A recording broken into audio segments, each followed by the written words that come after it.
All right. I should be live, which is wild because I have not gone streaming in a long time. So, welcome. Welcome to the Frogger 2 stream of Doom. I will let folks get settled in and then we'll start talking and pull out a game that is incredibly essential to my childhood, which is gonna be extremely fun to replay for me. Looking at the date of the game, Frogger 2, which is what we're doing, not the first Frogger, Frogger 2, is, it was released in May 5th of 2000. Hello, Silas. Yes, frog time, all the frogs. So many frogs. So is my volume working alright right here? I had to do a whole lot of tweaks and changes to get this, stream set up. It was quite a process. As you heard me say on the Discord that, I was troubleshooting. And I can complain a whole lot about the troubleshooting process and how completely ridiculously stupid it was that I had to troubleshoot this at all. 'Cause what happened? What happened was that, way back when I had first installed this, from one of the internet preservation websites, is that, the game came unplayable in its default state without me doing a whole lot of tweaks. The visuals were, smushed together and only in green and blue with no music, stuff like that. So completely unplayable, the cutscenes weren't playing and so forth, so I had to go through all of that. And I did, back in the day. I did, way back in the day, do this. But, when I when I opened up the game today, I ended up realizing that because I had this is what's great, I had put a CD to listen to in my computer, and the program the program that's used to insert this old music back into the game, it decided that the CD music was what should have been the background for Frogger 2. So now I had Gangsta Grass playing in the background, and as fun as that band is, that is not Frogger 2 music. And so I was like, what the heck? So I had to go back through, I took the CD out, and it did not re-find the music, so I had to re-figure out the process of getting the music back into the frickin' game. And yeah, in the process, I almost broke the graphics again at the same time. So we're very lucky that this stream is happening, because my golly was that a process. Alright, did I get my tea good? Alright. Yes, good to know about the volume, and there is no sound right now. I have intentionally just put the loading screen up right now, but I do want you to tell me how the graphics end up looking as I play through the game proper. I did do some recorded tests to make sure that everything worked, including the cutscene footage, the gameplay footage, and so forth. It should all be working, but because this was such a butt and a half to get set up at all, obviously if technical difficulties happen, I would not be surprised either. Should go smoothly. I did so many tests. But I also have suspicions of doom called Murphy's Law. But maybe if I yell at Murphy right now, then Murphy will run away, right? If you invoke Murphy's Law, then Murphy's Law doesn't happen. That whole thing. Okay. All right. Well, I guess I can open this up. I don't know where some folks are, but that's okay. People can sneak in as they sneak in. Yeah, the game noise should be good. We can just open up to the main opening thing right now. The reason why I had it paused was because the loading screen is actually the opening cutscene, which puts the whole plot into motion. The really horrible, stupid plot that somehow I liked as a kid. It has all the stupid stuff in it. It's great. It's so bad. Okay, so here we go. Let's get this party started. Hopefully. Okay. So.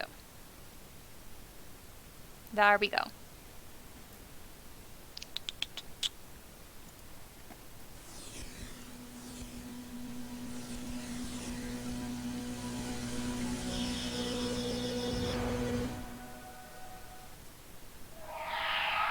And we can watch this. There's some things already being grumpy about me, but I'll see if I can get this to work. So evoking the 1997 game right there. Swampy was not a character in the 1997 one, to be clear. Always liked that.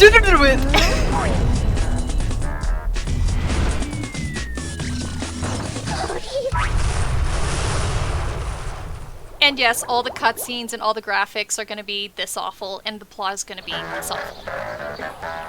Okay, so now I need to maximize my screen. Okay, maximized. So make sure that nothing visual-wise has gotten weird to you. And here's the music! Which I spent so long getting to work because the music is so much fun in this game. Like, seriously. So, I was very picky. Yes, yes, unfortunately, this is the game that I wrote. Ugh, this stack of books. No, don't do the thing. Yeah, can you see this enormous stack of books? And, like, you know, if you look inside, of course, since the first one was written in the 3rd grade, for me, which would have been 2001 or 2002,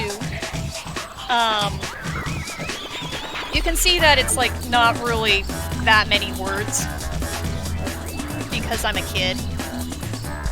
But, you know, it was still a kid writing. Please stop with your demo stuff. So much material for a kid. Yeah, in the first book, which you could actually force me to read, it follows the plot of this game pretty closely. It's basically a rehash. Yeah, which means all the really stupid plot crap is in there. When I was doing tests, the first cutscene for the first levels was not working, so we're gonna go over here to watch the first cutscene. At least we have that option. Hi HC and welcome! And thank you for joining me today as I go through my cringeworthy past, which makes me so happy. For the record, that sound effect in the music right now, I always thought sounded like a fart, you know, maybe that's why I liked it, just kidding, other tracks are better. You'll wait to make me read it when we have more watchers, of course, of course. So here's gonna be the opening cutscene for the first round of games. For the first round of levels we're gonna play. So here we go. Oh yeah, so much cringe. So much cringe. 3rd grade writing. This means I would have been, what is that, like 9 or 10 years old? Yeah! Oh, we were young! So here's the video. Here we go. Doesn't the graphics just look terrible? Yeah. I named that frog Monty in my stories, for the record.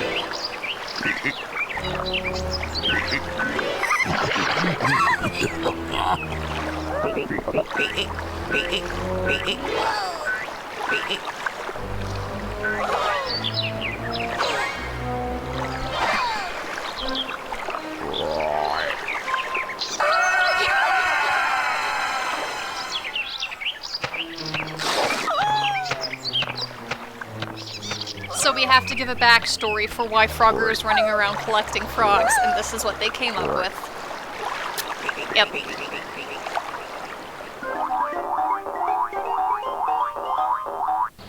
Alright, there we go. That's the plot.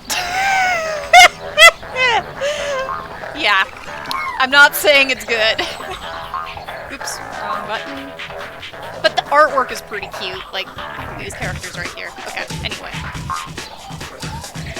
Don't play Frogger the Great Quest. That game's... I saw it! Like, isn't that the one where Frogger's standing upright and has, like, a backpack and stuff? I saw that when I was a kid. And the only reason why I was curious about it was because it said Frogger. But I was also off-put because Frogger was, like, anthropomorphized. And I was like, nah, he's a frog man. Even at that age as a kid, I was like, nah, he's a frog man. He's a frog, comma, man, not he's a frog man, which is what they did in that game. Okay, here we go. Here is the game. See? And I even remember some of this. So here we go. Eat the butterflies because it's fun. And it gives, like, little information. Do double flips. Get frogs. This is like the little training level, obviously.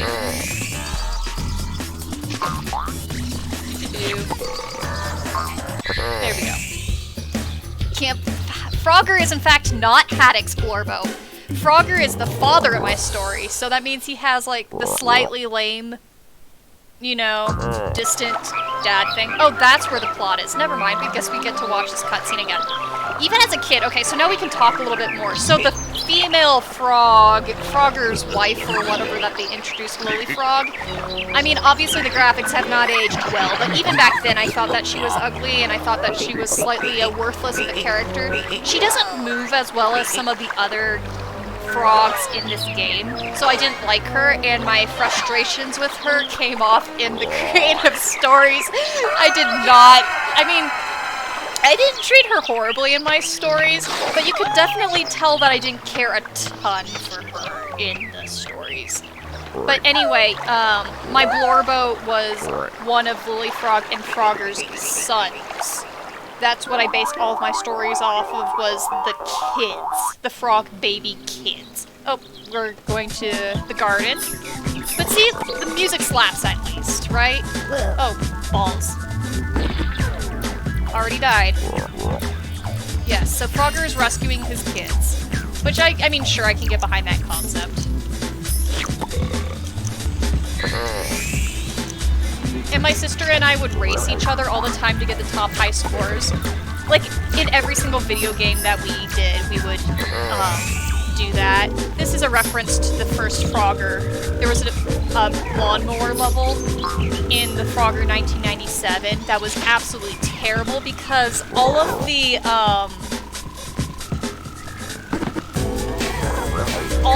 collision boxes were slightly off on the lawnmowers, and you had to jump over them, so you can just imagine how frustrating it was. But yeah, those visuals are referencing that level. Oh, whoops. I should probably actually play the level instead of just talking. But it's sort of fun to do both. Anyway, yeah, that lawnmower level my sister and I disliked. What was I saying? I was talking about how my sister and I, every single time... Look, I can't talk again. Every single time that we had a video game where there were high scores or whatever, every single time we saw that someone else had beaten a previous high score, we just got really frustrated and jealous and just did everything within our power to get the high score again. It was pretty hilarious about how competitive we were over things like that.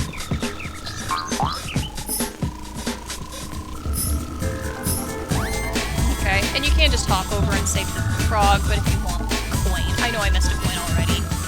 Really don't care. But yeah, there we go. Hi! Hi, Neon, I see you're in there now.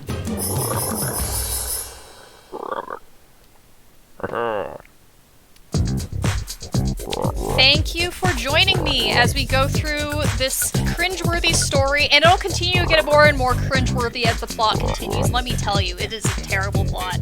And yet it was all the things that embodied the early plots of my stories when I was a kid.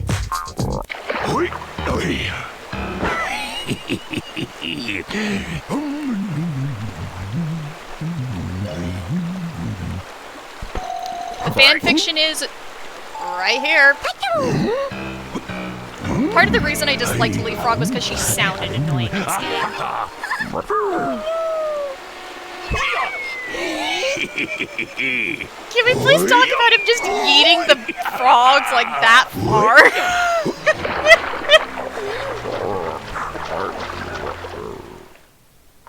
Alright, so now we go to Lily Frog. Yeah, she's slower. She's a bit slower to move than Frogger, which is why I did not like her, in addition to her being pink and all other things that I did not embody as a kid.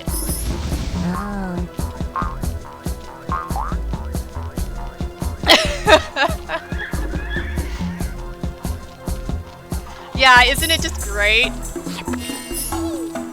Man, I remember all this so well, and like I should just try to do some levels fast for you guys, because I swear all of this is still embedded in my memory.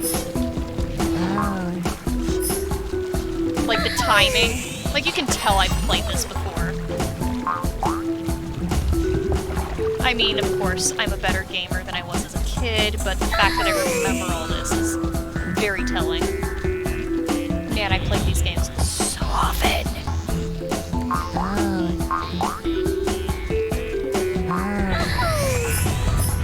Gotta Indiana Jones it up, y'all! Oh, butts. Okay. Come on, you can do this one. Go a little bit slower than I did as a kid. Oh man, this allows you to go much slower than I thought it would, but I guess it's for kids, so. I remember that being so hard as a kid when we first started playing it. Then we got good, so yeah. Yeah, see, I just disliked her because I'm like, oh! Now that I look at her in the future, doesn't she sort of have, like, anime eyes? Like, please don't tell me, like, someone else tell me that looks, like, slightly anime-y. Of course, it all is terrible, because we have to give a frog pigtails and eyes, but whatever. Alright, so Lily Frog went to save her kid one direction, Frogger's going the other way. Here's the rats that run in a predictable path, which makes it way easy.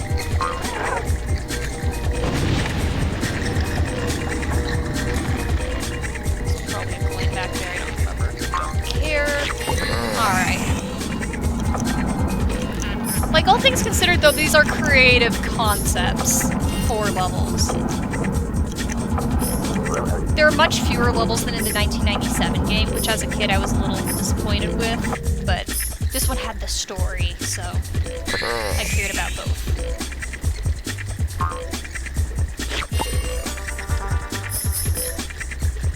I'm just playing it careful so that I don't die.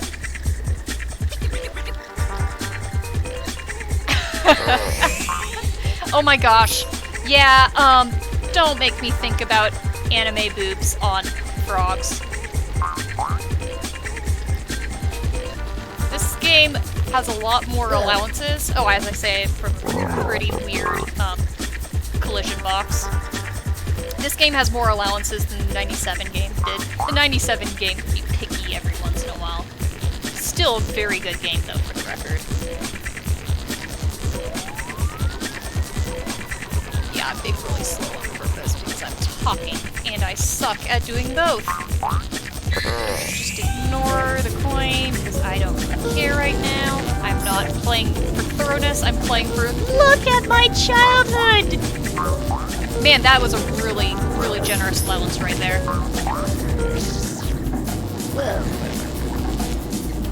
Internet's being slow, because the hotspot doesn't like the rain. Oh, sad day. Although, yeehaw, rain. Rain's sort of cool.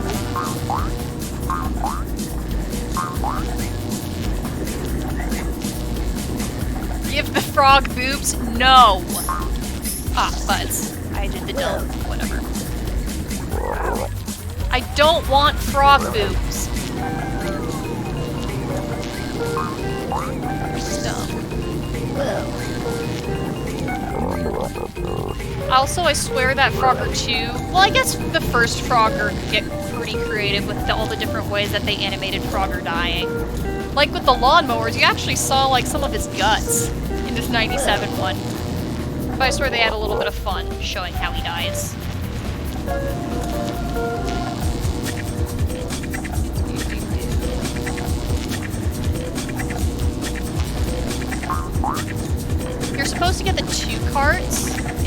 one card so you can get all the points.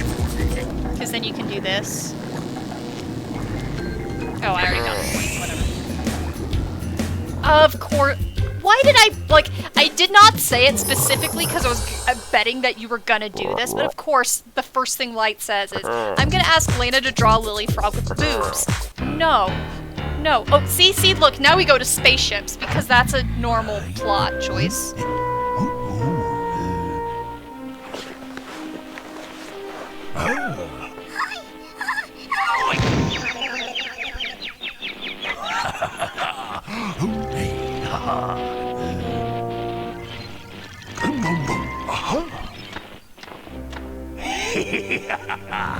Yes, rockets. Yeah, a very normal plot progression going on here. Alright. Here we go. The tumbleweeds again. Again, lots of interesting concepts here. And yeah, there's a coin I'm missing, but well, lots of coins I'm missing. I don't care right now. I guess those are supposed to be like... What the frick is Pumbaa? I forgot what... Warthogs! There we frickin' go. Frickin' warthogs, I think. See, this is why I wanted the music, though. The music continues to slap. Child abuse. He's a bad guy. He's supposed to do child abuse to prove that he's a bad guy. I guess.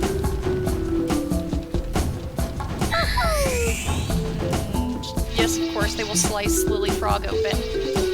Again, so many very interesting ways you can animate frogs dying in a G-rated game.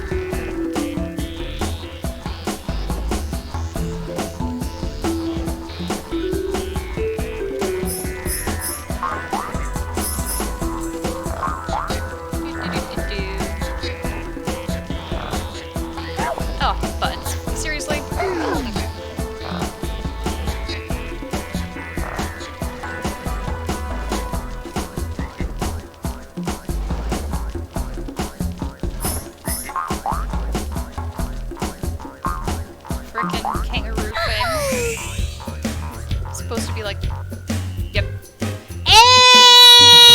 Actual Lily is here. Hello! And thank you for hopping in. Pun intended. Ooh. Yep, here we go. So that frog right there, Lily, meet Lily Frog. And thank you so much.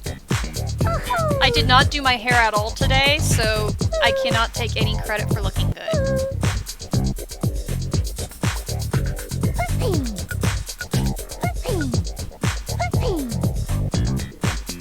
This is proof that mobile games for toddlers are just as inane as they've ever been. Yeah. Yep. Alright, so here we go. Alright, we have 2. And the monkey is throwing stuff down there.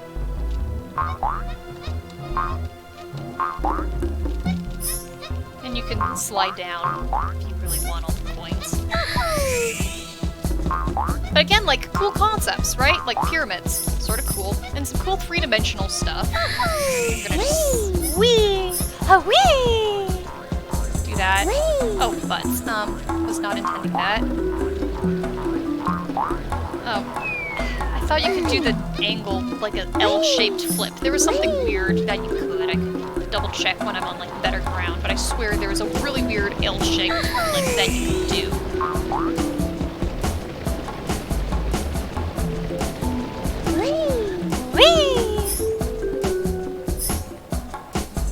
Alright, so you have the faintest fever dream memory of this game, but you don't know why. Hey! That's pretty awesome, though. And congrats on being very productive. Way more productive than I have been, that's for sure. Alright, there was a very specific point that you're supposed to walk in. Do I remember what it was? Not really.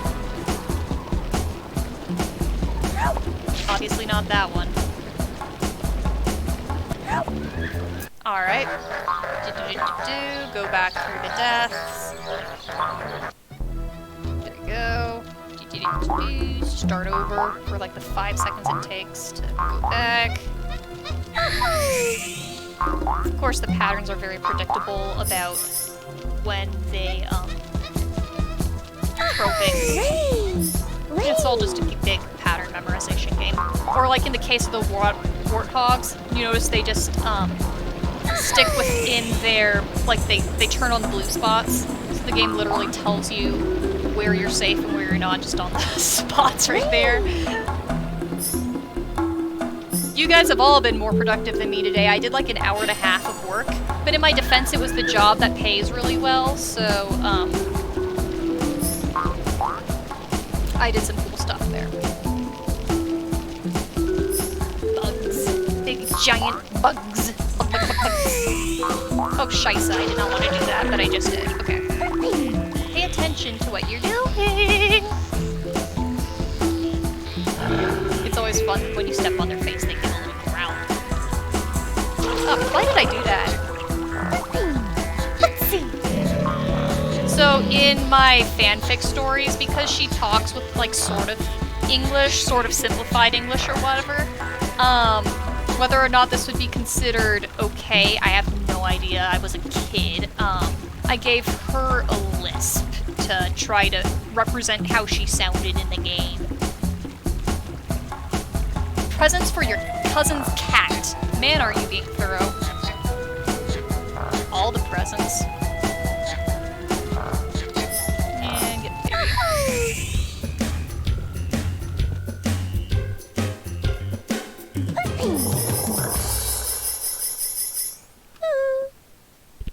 Your company has nothing for you to do. That's sort of frustrating in its own way.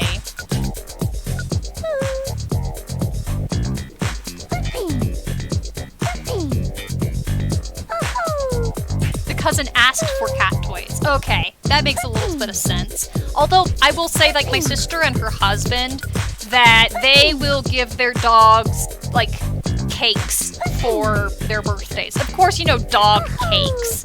But still, I'm like, wow. Alright, more plot stuff. Oh. I love how something as simple as a button makes them unhappy. But I suppose you're a frog, so that you're not smart. Okay, this is one track that I loved listening to. This, the Mines track. Like, you have to admit, it sort of slaps. Spiders.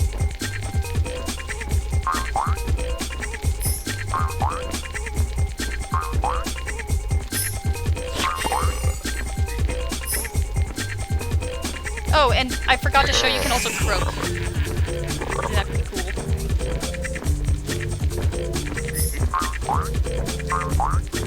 Oh, you can do whatever.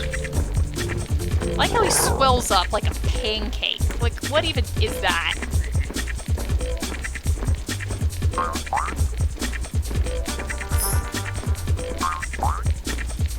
Okay.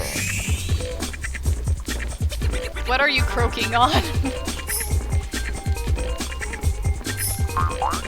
So what was really fun is that one time I recorded these songs on my tape recorder when I was a kid.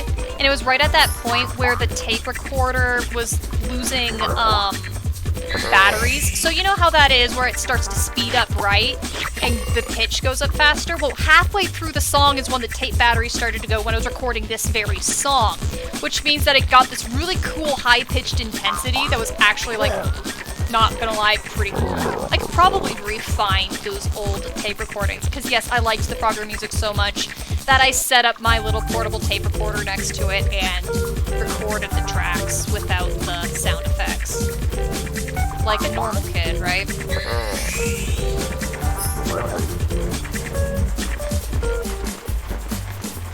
You want to know how ridiculous I was with that fanfic, though?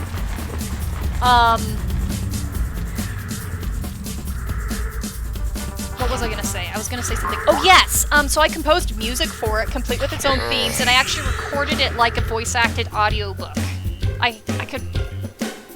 Those have to be around somewhere. Thankfully not on this computer, though, so you guys don't get to hear that. So what's the plot of this game? So you missed the opening cutscene, but basically, Swampy the alligator is jealous of Frogger for being famous because Frogger has previous video games. So Swampy gets so angry that he kidnaps all of Frogger's children in a bag. Frogger and his wife, whatever, Lily Frog, are upset and start going after Swampy to get their babies back. There you go. And more about Swampy's motivations and what he's planning to do will be revealed as the plot gets further, and it will be just as lame as everything else. Yes, I composed music and voice acted my own stories. Okay, Lily, that is hilarious. Lily's maiden name is Pad. That's hilarious. And then Nightcore. Yeah, sort of was like a little bit of a Nightcore vibe, actually. Okay, and then these appear as you go on. Frogs. But yeah, I had songs. I could actually pull out my frickin' piano and play them. Of course I remember them.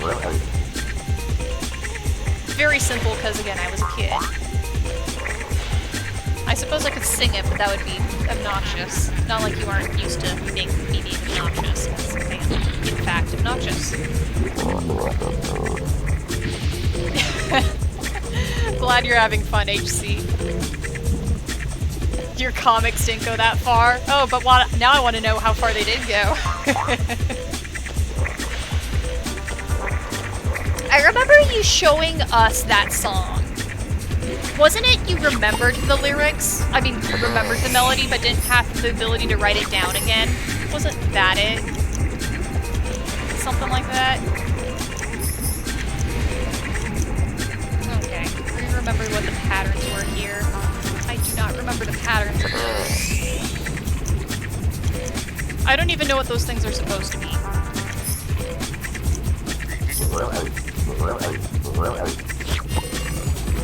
I always liked how he belched. Go. And the red blast. Wait, I skipped a baby? How the fuck did I skip a baby? And this game is cruel in that it makes you go back through if you skip something. How? What did I skip?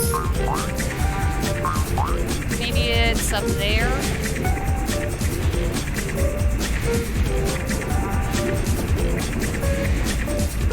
Oh. There's fall damage. I forgot about that. No. Oh, okay, sure.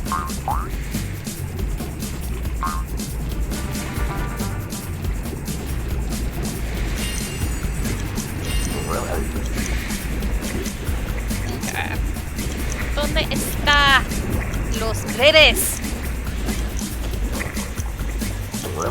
Is it over here? ¿Dónde está? Maybe it was on the other side of that platformy thingy. How do I not remember that? I don't remember that. Oh, you piece of butt, making me go all the way back here. You are not forgiving. Not forgetting what you did.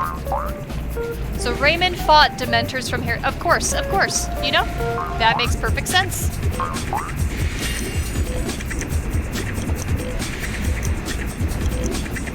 Yes, ¿dónde está el bebés?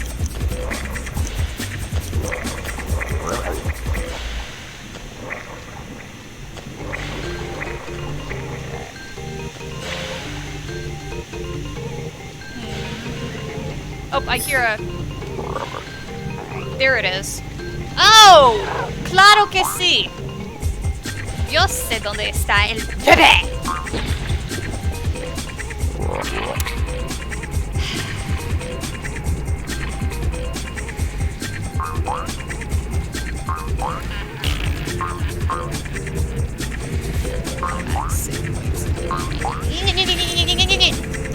Missed it.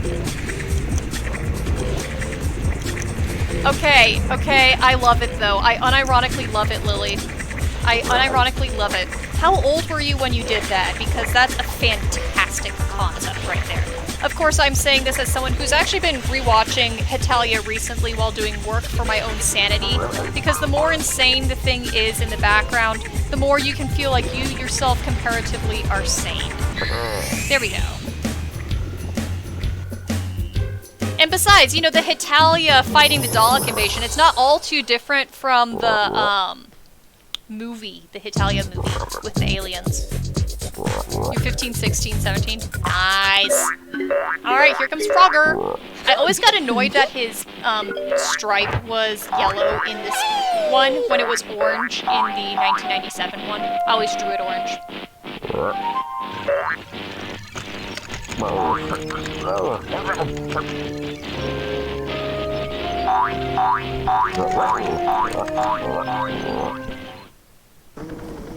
Alright, here we go. Futuristic levels now. I always hated these things. I always thought of these as like cats for some reason. I did not have any of the futuristic stuff in my story. I kept it very island-based. I need to stop talking and playing at the same time. I cannot do that. It was on Frog Island, which is the place that Frogger and Lily Frog started in my storytelling version. So there was Swamp Island. I had a lot of Swamp Island stuff, which is the island that Swampy was in, of course.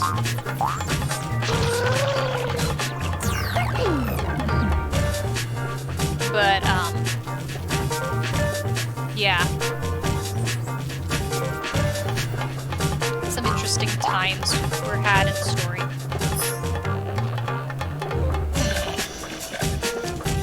trying to remember how this went.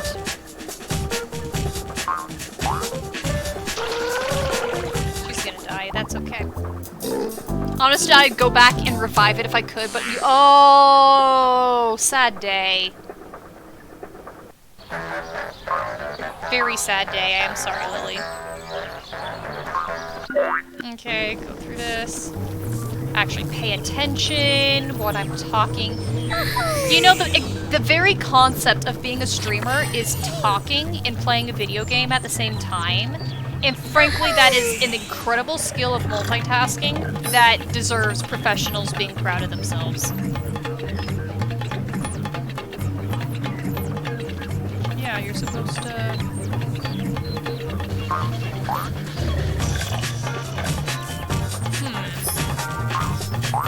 Why do I not remember this one?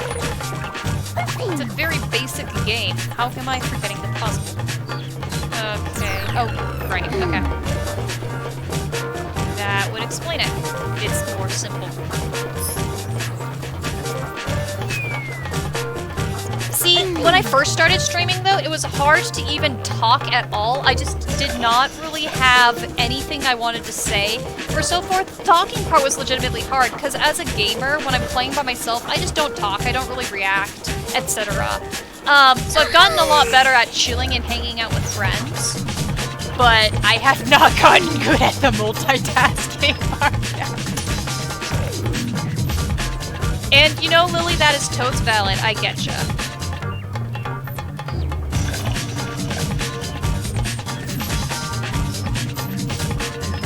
So if I remember, if you can push... Let me just double check to see if this mechanic that I remember actually works. Nope. That's... Okay, wait. Okay. I'm testing my mechanics again to remember the extent. I'm gonna try another trick just to see if I can do that, if this game allows it. So if I fall, nope, that does not allow it. Okay, question answered. Spiffy. You can't talk. Yeah, that's a good call. So when I do video games with like, mass multiplayer, I can talk when it's for the basics of things such as quick logistics stuff like, hey, please move, you're gonna, you know, kill me. You know, I can talk that much. But, oops, I mean the button. Consistent chatter, you know, like we're doing right now. Yeah, no.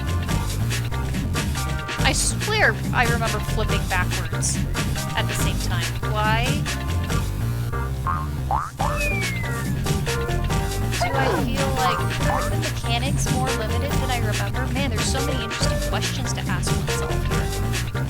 Whatever.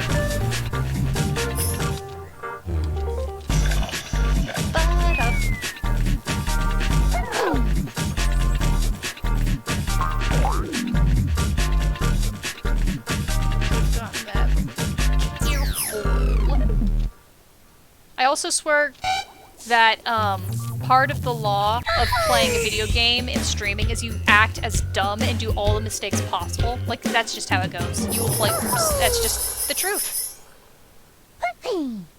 My concept for a game streaming,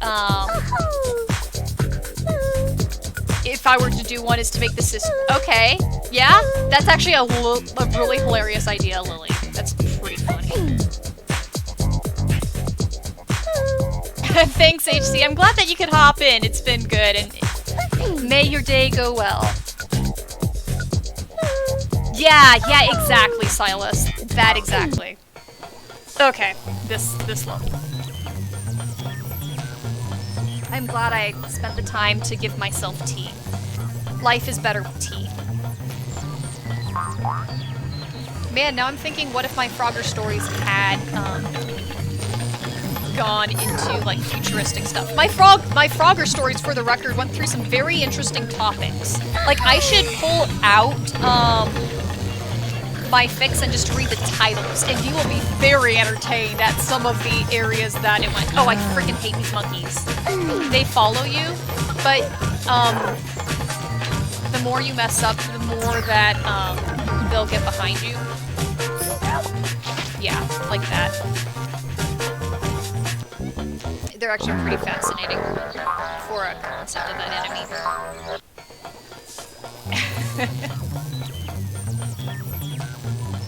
Oh my gosh, Lily, you are such a nerd. Please never ever frickin' change.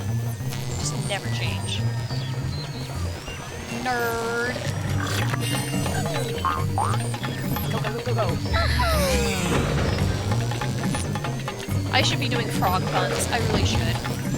Alright.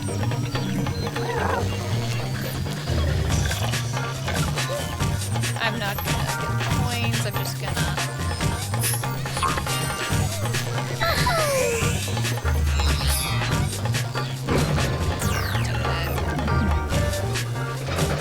Now, I did sort of have a laboratory concept in my fic, but not really. Oh, okay, that does go that direction. Okay, there's a monkey right there.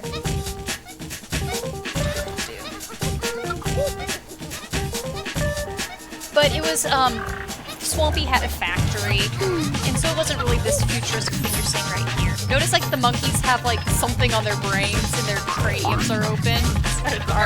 Sort of a dark concept. That's true, you have been doing those builds quite a bit in the Discord.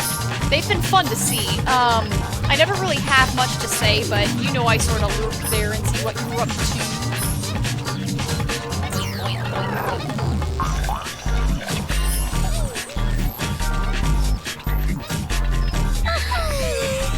Woo! Which is actually sort of cute. Okay. But yeah, plots. I'll get to the... I'll let you hear the plot titles for yourself.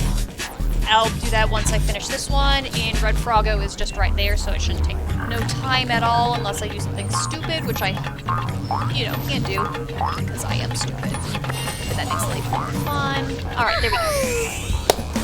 Alright, shall we go through the titles? And believe me, we go places.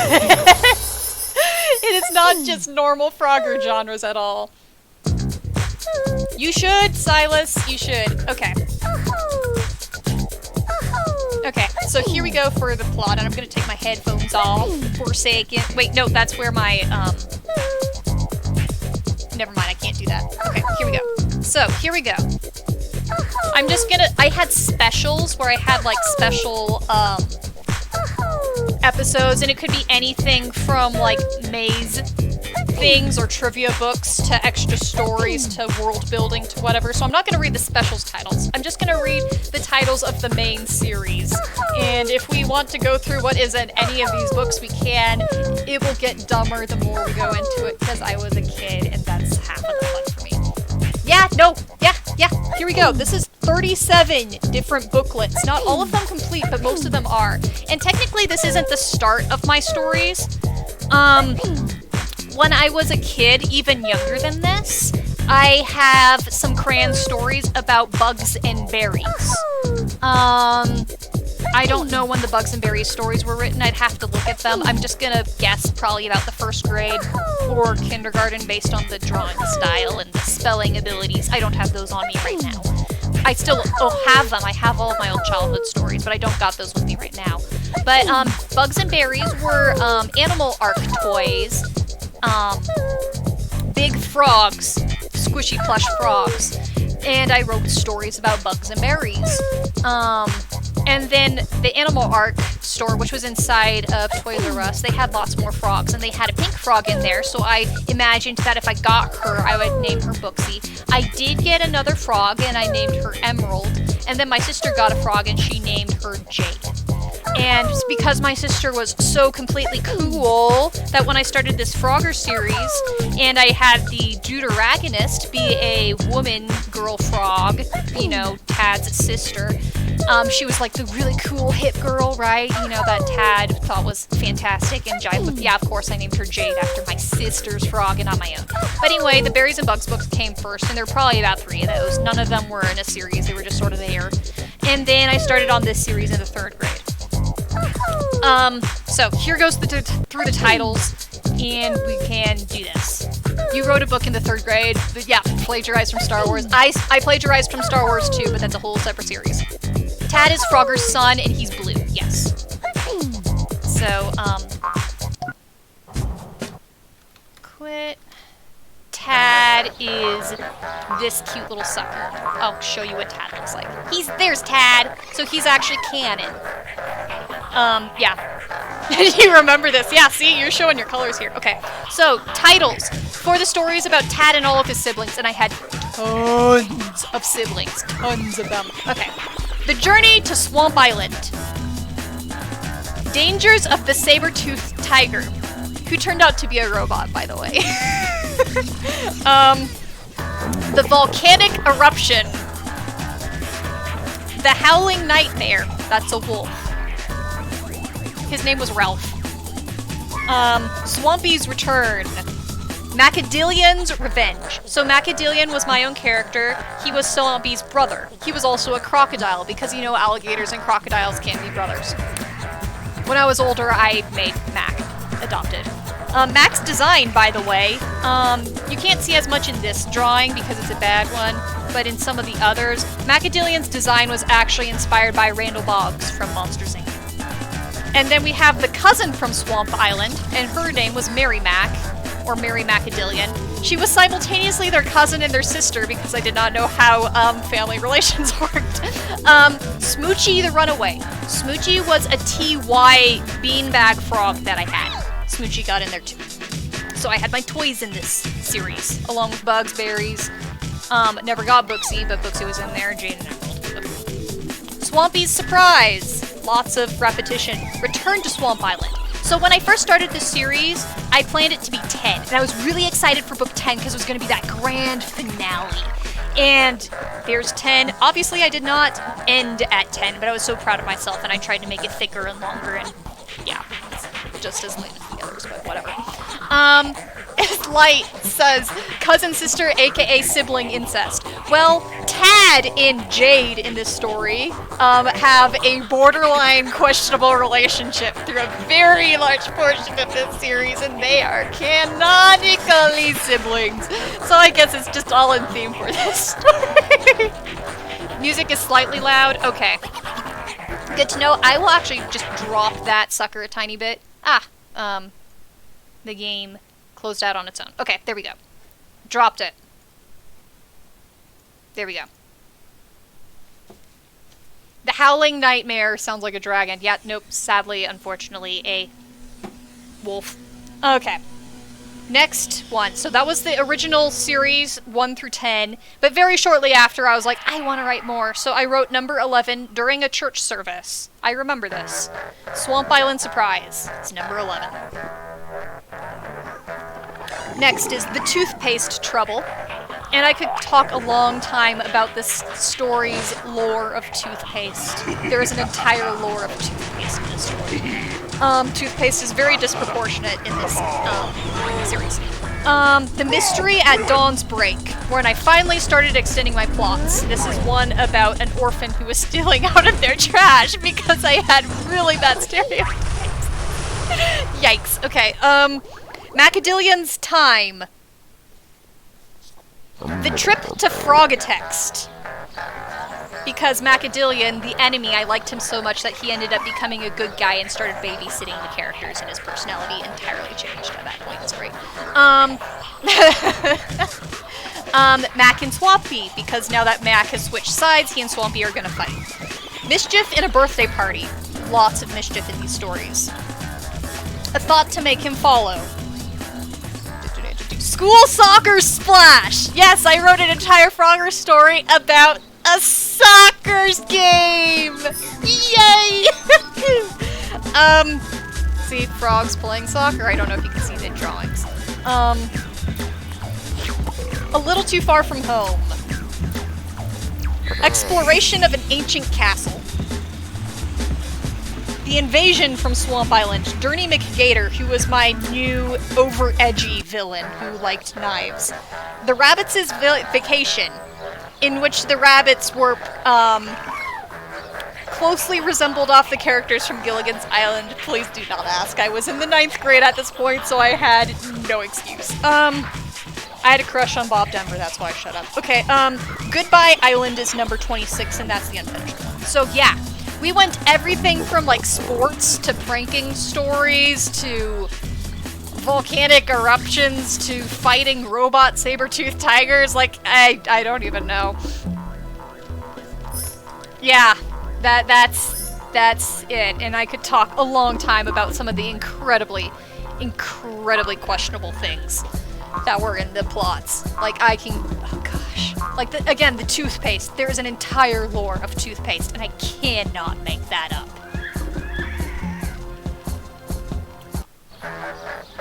Okay. I guess we can continue on with the plot now. Frogs in space!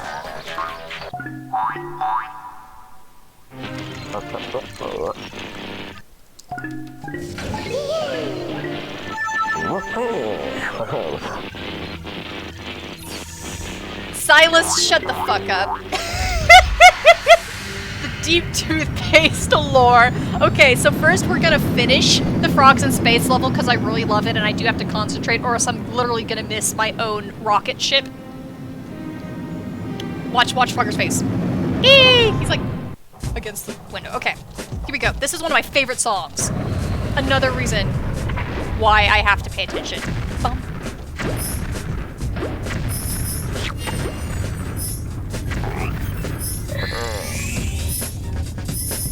Like, again, cool concepts here.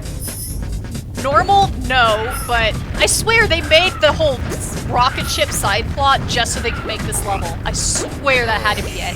They're like, we're gonna put in Swampy going on spaceships just so we can make this cool idea we had. And because it's a weird Frogger game, no one's gonna care about the plot anyway, so we're just gonna do it.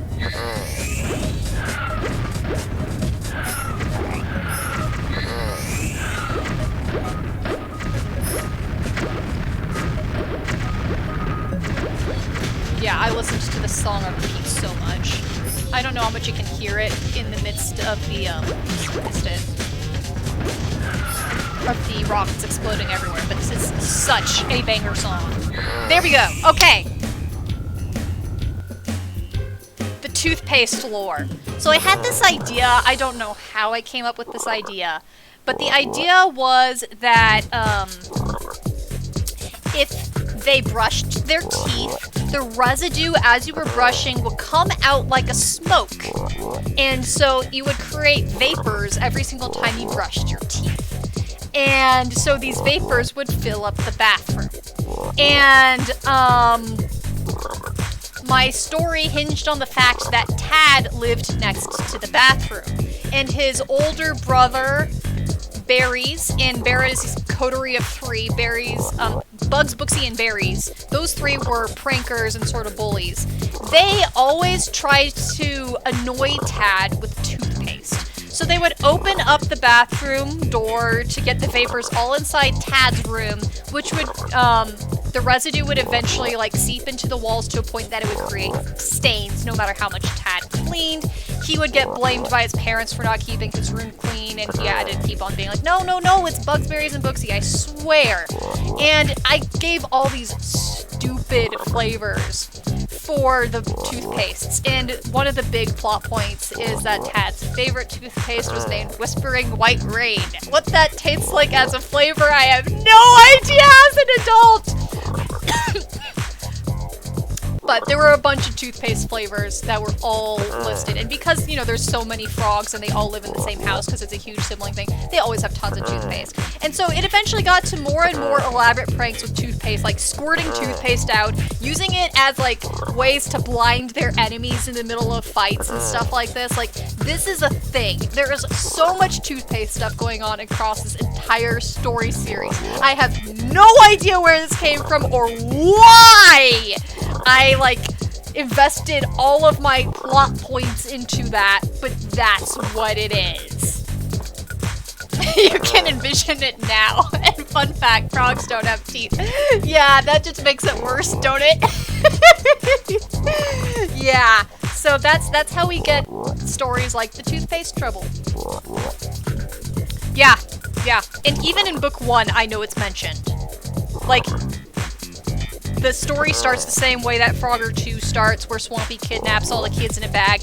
In this story, except Tad. And so I spend like a chapter in change. Instead of talking about them going to rescue his siblings from like danger, I talk about Tad gives this very long list of everything he put in his backpack. And so that's where I started talking about toothpaste and Berries and Booksy leaving the toothpaste trails, vapors in his room happens in book 1 too, and yeah. Childhood brains, they sure do be things, don't they? Frog dentist. Yeah, Whispering White Rain, like, I have a mental conception in my mind of what it tastes like, but I couldn't tell you what it is. I could tell you the toothpaste is white in color, if that somehow helps with the flavor, but gosh, yeah. There we go. I guess we continue on with the story. Man, there were so many characters, and yeah. Yeah.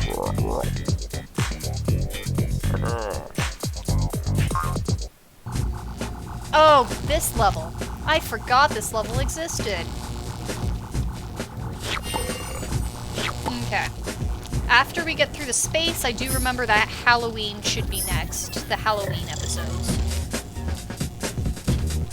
Oh, butts. That's what happens when you click the button when you're not looking on the screen as you push the button. Weird fact, you shouldn't do that. Wow, had it. Oh, frickin' frog babies right there. Piece of budge. Okay, this floating brains on hovering boards. All the usual enemies that a frog must avoid. Seriously, now that I look at this as an adult, I'm starting to wonder, what were they on? Right? Like, why did they come up with this? In the original, well, not original, but the 97 Frogger, he was avoiding things like, you know, bees, which makes more sense. Like, yeah. Who decided hovering brains? Ah, butts, I missed his number. Shit. They were high on toothpaste. If I rewrite the Frogger stories, that's what I should do. I should make it like pot or something, and the reason why they like the toothpaste so much is it makes them high. Like, it would not be the worst plot embellishment. I should. Just make it like... give an extra rebellious streak to Bugs, Berries, and Booksy. Ah! Oh my gosh, that'd be great. TVs. What the hell's going on? Can someone help me please? Why I'm switching faster than the channels on TV? I'm black, no I'm white, no something isn't right. My enemy's invisible, I don't know how to fight. If anybody knows what that is referencing, I would be very impressed. But it is related to TV heads. Hey, I got red! It's the what I was singing was a Vocaloid song, very popular Vocaloid song that was actually used for a Gaster cover for Undertale fans. Very good Gaster cover, and that's how I discovered it.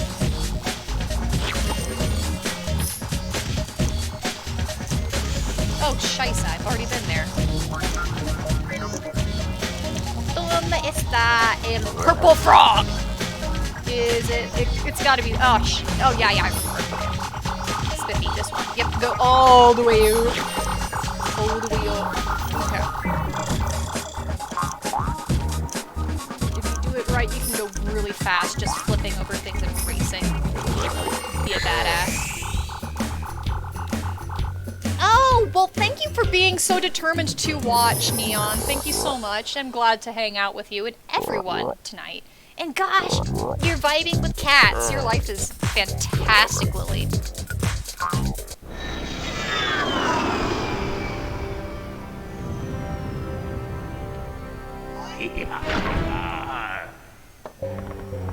As a kid, his, factory was not in space. But here we go to Swampy's motivations. It's really stupid. Really stupid. I love how they have like a TV in the middle of nowhere.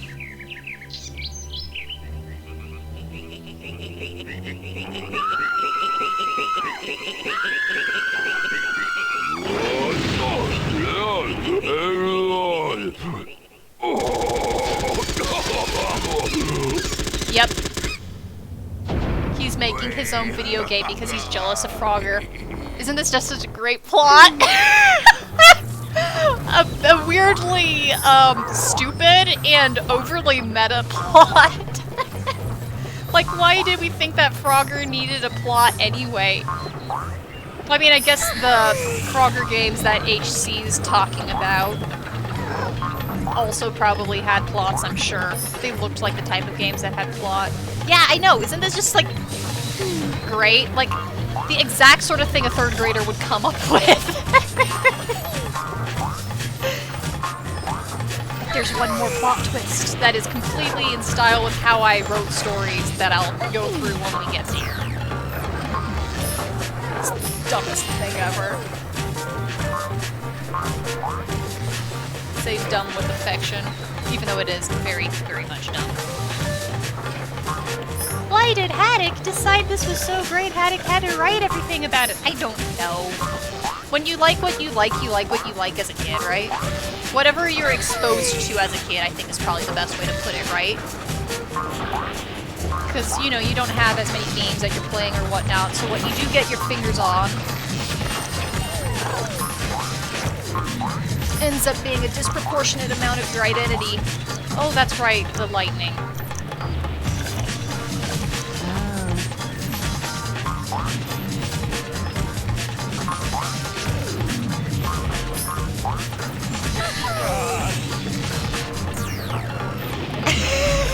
I'm so glad that as a kid I was before the age of putting things on the internet, because gosh, how would I live with myself if this had been on the internet?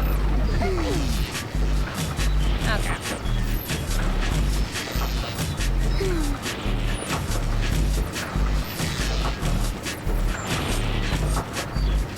Play it safe.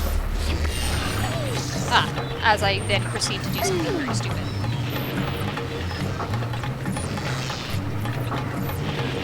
You know, I'm just lucky that I didn't get into the fandom world until I was an adult. Like, online. And if I had it my way, maybe I wouldn't. If I could go back in time, maybe I wouldn't do it even then. Nah, I met lots of cool people through, like, HTTYP. I had friends in high school who were doing, like, the online forum things and stuff, but that was the first time I'd heard of it. So that was also the time that, as a kid, I switched to the public schools. So I got more exposed to kids doing, you know, more diverse of activities. Right? I do not remember how this pattern worked.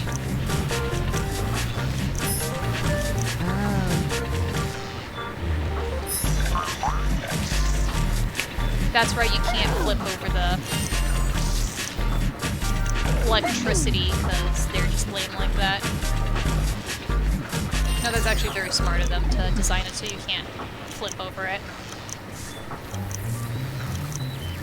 Like, all things considered, the game design, as I'm playing, it's easy, but it's holding up.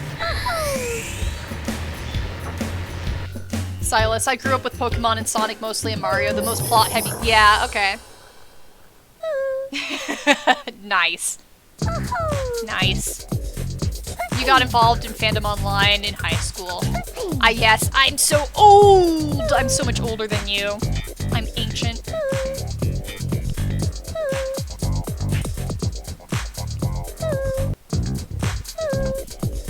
Here we go. Man, I forgot how much, like, I forgot how disproportionate the space stuff was in this game. Like, what the heck? Why did we go this hard on frogs and space as a concept? And why in my childhood stories did I have none of it? Like, really, you would think that that would be pervasive enough, given how pervasive this is, that it would have entered my stories. But no, they were mostly island-focused stuff, and frankly, like, technology only gradually appeared in my stories. Like, they lived in a house to start with, but it was a pretty primitive house. And then over time, as my stories went on, you know, they were fighting over who got to play what video game and, you know, other plots. Okay, look, but you're right with them elemental god cats. Okay,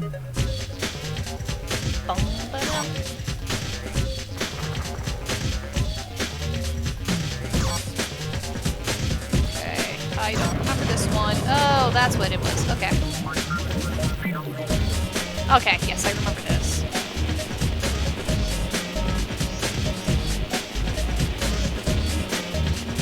I guess I thought. Okay. Maybe I don't.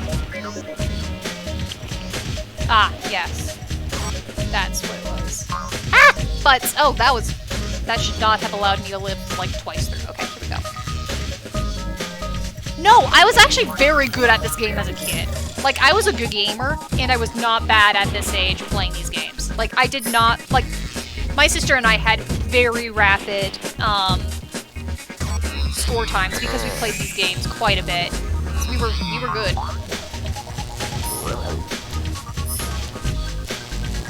I don't know why. But then, you know, kids have a way of latching onto things, and it's not like what I did with Monsters, Inc. was any more reasonable with my Monsters, Inc. stories from the same time period. Gosh. Yeah. Goodness. There were some very interesting ideas in that. Very, very interesting ideas.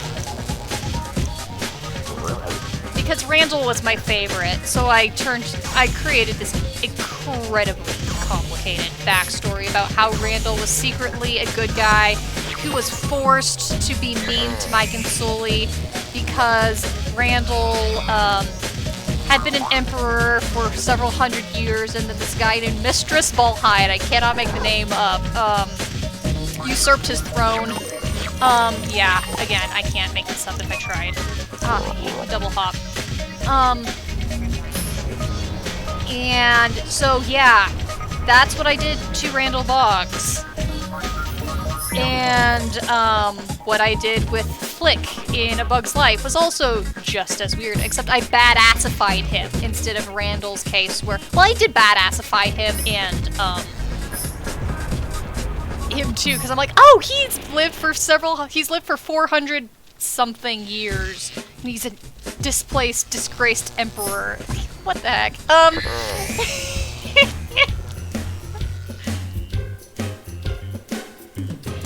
Yes, Lily, Randall would be my favorite. No, he is so much up my alley. Like, my tastes have not changed. I wish I could say that my tastes have changed, but no, they haven't. Your tastes stay the same through life. It's bad. And Silas saying, you love how we both wrote weird stories that were amalgamations of our childhood games, movies, and pets. Yep, that's exactly what all of mine was, and all three could appear together at the exact same time. No blinking. Yes, Flick was my Blorbo. Flick was my first Blorbo. Like, literally my first Blorbo. And golly, the lore that developed around him. Like, I made Flick a super assassin. I cannot even make this one up. He had wings, of course, because you have to make him amazing. You know, like, we talk about all of those cringeworthy OC things that happen. I had gone through all of that in elementary school. I did not have it anymore by the time I was, like, in middle school. My characters were more reasonable. But I went through all of the cringe at a young age. Dear God. Ugh, man, yeah. Alright, here we go. I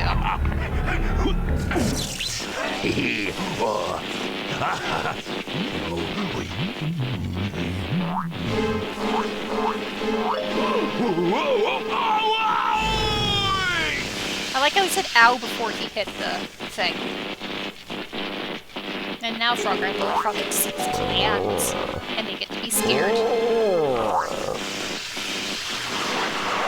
And here we go, teleporting into a Halloween world. So, what I basically did in my story was this was Swamp Island right here that you're seeing. I didn't keep the Halloween aspects, but I kept the castle with the factory inside. So now, new genre. Yeah, that's right, bitches. Frogger's gonna hop on coffins! Seriously! Now that I'm an adult, I have so many questions about what the creators of this video game were smoking! Like, what the hell? Like, now that I'm sitting here thinking about these concepts, why? Like, okay, you know, it's a cool idea to do Halloween or whatever, but it's a Frogger game. Man.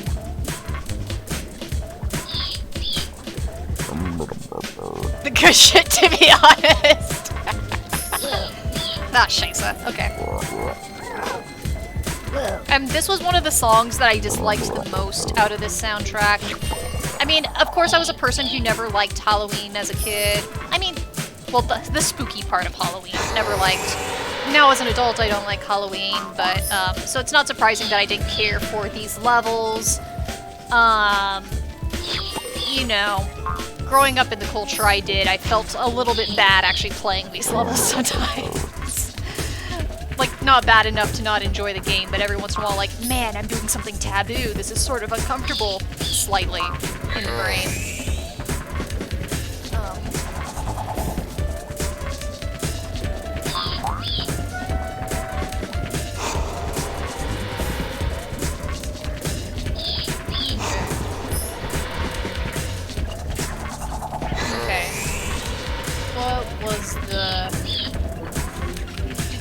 Yeah, that's right.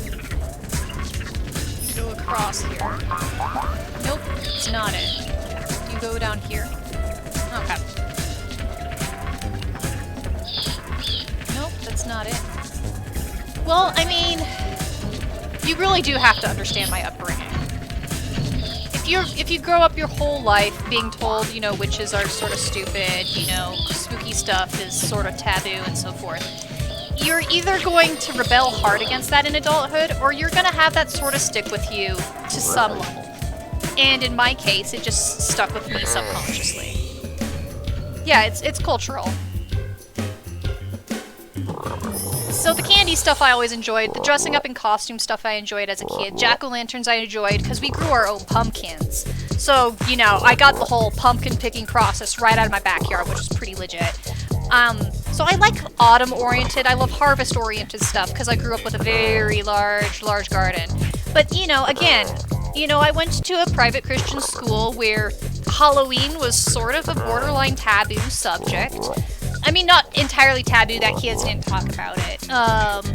But it was enough that you got a little cautious and made sure, you were careful, because some kids, their parents didn't allow them to celebrate Halloween at all. Lots of parents allowed you to celebrate Halloween, but didn't allow you to do the spooky aspects, and very few parents allowed kids to do the spooky aspects in my upbringing. So, it's just, you grew up in an entirely different culture. And that's one thing that I still continuously reckon with as an adult, is I grew up with a very different culture than the wider world, for lack of better terminology. So yeah, no, I never liked spooky stuff. I still don't like horror. I still don't like any of that stuff. And I'm sorry for all those folks, because I know like Silas loves the spooky stuff, Silas loves the horror, and that's so chill for you guys. And I'm glad you guys have fun and celebrate it, have fun with it. Hell, my sister had the coolest zombie makeup when she was like in early college. So cool, and my parents bragged it off too. So it's not like they didn't have, you know, leeway. It was just how they raised the little kids, right? You know, you do you sort of things, right? Just have fun. I want to do a corn maze so bad. I keep on not being able to do a corn maze, which is ironic because it's exactly the sort of thing up my alley. But every single time that we was going to go up to do a corn maze, we just didn't. Like, I ended up not being able to go for some stupid reason or another. So somebody sometime take me to a corn maze. Not one of the haunted corn mazes where folks are chasing y'all with like a chainsaw or something. But just take me to a corn maze and I will have a great time. Like, that's my sort of shit. Yeah, yeah, Silas, that's sort of how I feel too, and I don't mean to downplay any of this stuff.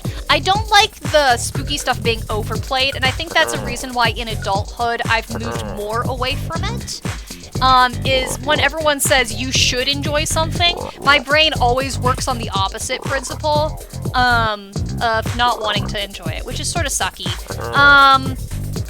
There was a few years I didn't like Christmas because everyone was like, you know, oh, look at the holiday season, and it felt so pushed up to me that I just didn't like it. And I had to reclaim my quiet Christmases where I get to chill with family and drink wassail and, you know, that good shit. But, yeah, so, you know, I'm glad that people get real enthusiastic about Halloween, but it means that I like the autumn stuff. I love the harvest stuff. I love just that sense of crispness and everything is gold and you're going through broken leaves and vines and getting all your food. Like, for me, that's my stuff, but then I'm a hick like that, so, you know. Corn napping. Yeah, so, I don't like mainstream Christmas. I like myself a good religious Christmas, but again, you know, upbringing, right? The pumpkin patch, that is fun. Yeah, see, and I went to field trips where we went to like pumpkin patches and stuff. As a kid, I was always like, oh, well, I had that in my backyard, but of course I enjoyed it too, and I couldn't complain to going to pumpkin patches, but for whatever reason on those field trips, you know, we'd pick pumpkins, we'd pick squashes, we'd pick all sort of shit, but we never got to do a corn maze. So that just, again, it's one of the areas that I've been yearning for in life so bad. So corn nap me, please, Lily, corn nap me. Alright, back to the plot. Halloween! She's scared. Knock, knock, knock. Watch the trapdoor. I love her eyes. They just get all big. I had trapdoors in my story. One of the main plot features in this stupid first book is a lot of trapdoors in really nonsensical locations. But then there was a bunch of trapdoors here in nonsensical locations. Okay. Screw Iowa, though. Like, fuck Iowa. I don't care that Iowa has... Okay, I'm joking. I actually want to go to the Iowa State Fair real bad. Because, you know, that's one of the big things. And I guess I'm not going to say nothing about location. But let's just say that it would be accessible to go to the Iowa State Fair if I get to bother my sister person.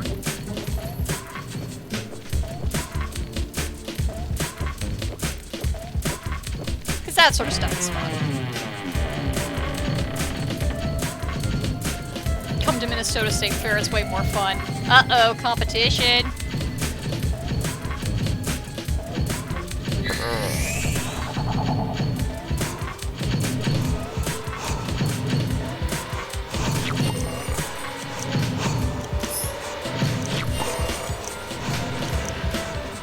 I like the eyes peeping from, like, the bottom there, though. You have to admit that's sort of a creative thing.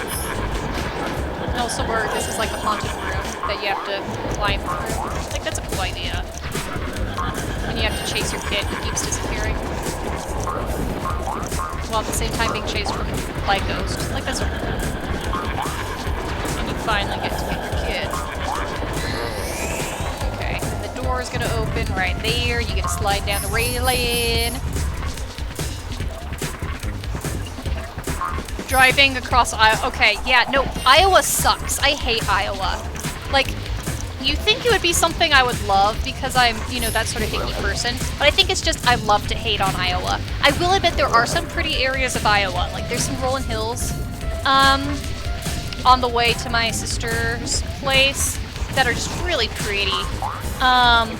And we don't got that sort of stuff here where I live right now. You know, Colorado. It's a little different. We're not flat, but it's a different sort of rolling hills.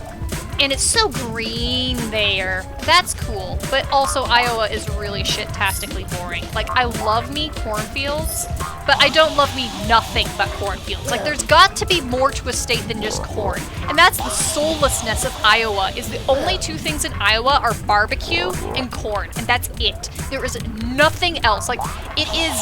I keep on jumping at the wrong point because I'm venting about Iowa, there is literally nothing to the culture except barbecue and corn. And it's so annoying. Like, there's nothing to it. It's like a desolation. It's an emptiness, a void of where there should be culture. I hate Iowa! I say as someone who's going to be moving to a very hick state still, but you know. You have to chase your kid while being chased by a ghost. Yeah, that's been... Oh my gosh, Lily.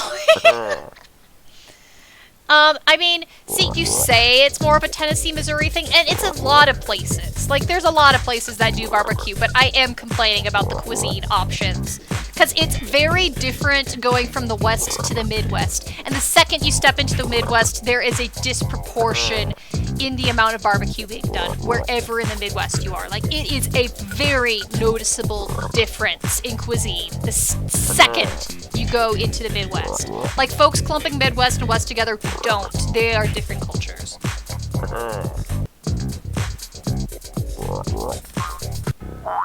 Alright. Here we go.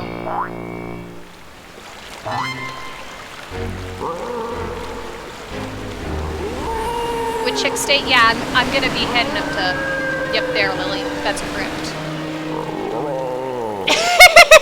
Lily, one does not go to Iowa, one goes through Iowa. That's exactly it. Now look at this completely corny concept. We're in a cage, hovering above lava, and we chose to walk into the cage. And this is Swampy's idea of a plot, is putting the baby frogs as a toy for his video games. That is his entire evil plot. It's so stupid. And yet as a kid, I wrote a lot of, like, evil factory stuff like this, or people, like, kidnapping wild animals to hunt them and skin them and put them in factories. Like, I wrote this sort of stuff as a kid. This sort of really stupid, corny stuff. And yet they went with this as an actual plot written by grown-ups. Okay, we're finally playing as Tad, though. And Tad's great to play as. He's so cute, and he's actually very fast and nimble for a character. And he sounds cute. See? He's got a high little squeaky voice. So here's my main character, yo. Here's my baby.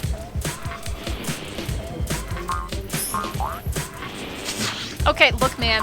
Libraries are legit. I cannot blame you for a second. Okay. Just gonna do that. You gotta watch it so you don't go at the point where they both go at the same time. Alrighty. Come on, Tad, little baby. Okay. Okay, this one, it alternates between both and neither. There we go.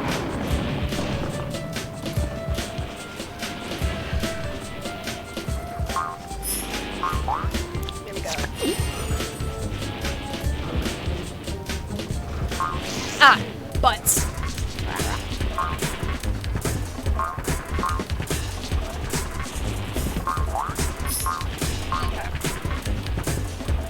Avoid Chicago. Yeah, I mean, someday I'll probably visit Chicago because it's unavoidable, but it's, I'm not interested in Chicago. No offense to folks. Tad speed reminds you are a nerd. You realize that? You're a nerd. Okay, you know, seeing fam is totes valid though. Ah, butts. I was too greedy. I had to get the coin, and in the process I killed myself. Death through my own greed. Silence is in Chicago. Lots of folks is in Chicago, actually, from our internet circles. I'm not gonna, like, out where people are on a video stream, but yeah. Quite a few folks is in Chicago.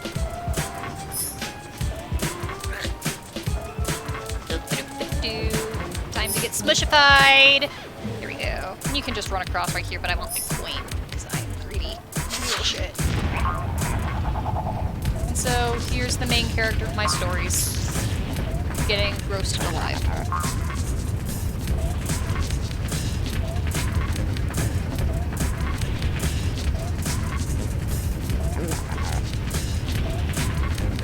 Yeah, that's a good, yeah.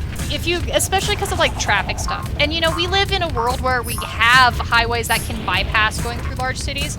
But, you know, there was a point where you used to not be able to. And it's still oftentimes, sometimes the most convenient route, even with the extra traffic.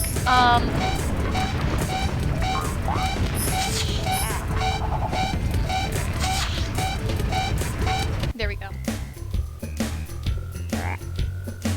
You're a Chicagoan by birth. Oh no. Oh no. We were talking shit about Chicago and, you know, not realizing we were targeting our wonderful Lily. Actually, we didn't talk crap about it at all. But, yep. There we go. And here Tad comes to save the day. By having fun messing up the controls. And this is in my story, except that they do this intentionally.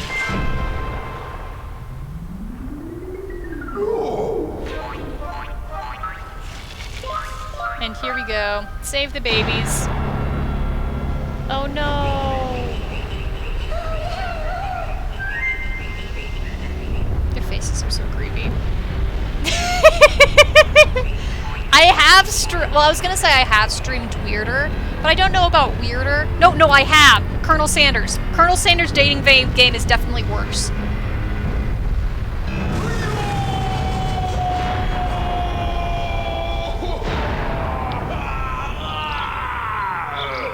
But there we go. That's our story. There are more levels, though. But yeah, Tad being the hero in the last level is what captivated me enough to write a story about him. But let's now go to the most boppingest track in the entire game. So they have extra levels that are more like arcade games, which is sort of cool. So, way back when. And see, then you can keep on going through. And see, you can get more characters. Since I just pulled up this game without playing any of it, we don't have all those characters, but the characters did appear in my story as well. So Treevee, for instance, appeared. He's huge. He's great. The Colonel Sanders game is so weird. I mean, I know they were going for weird, but my golly, they went for weird. But anyway, yeah, the song is a bop. And I live it. I still live it in my soul. I love this song so much. Oh, right, you can't jump in this one. Because it's like the old style arcade, you can't jump over things.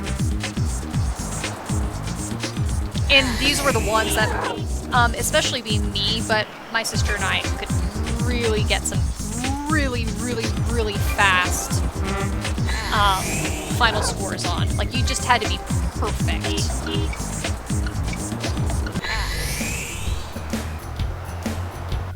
I'm glad I streamed that Colonel Sanders game. I mean, there's something to be said that it's more fun to stream weird games sometimes than it is to stream normal games. Like, there's more talking points when you do some of the weird stuff sometimes. Obviously, variety. I think that variety is important.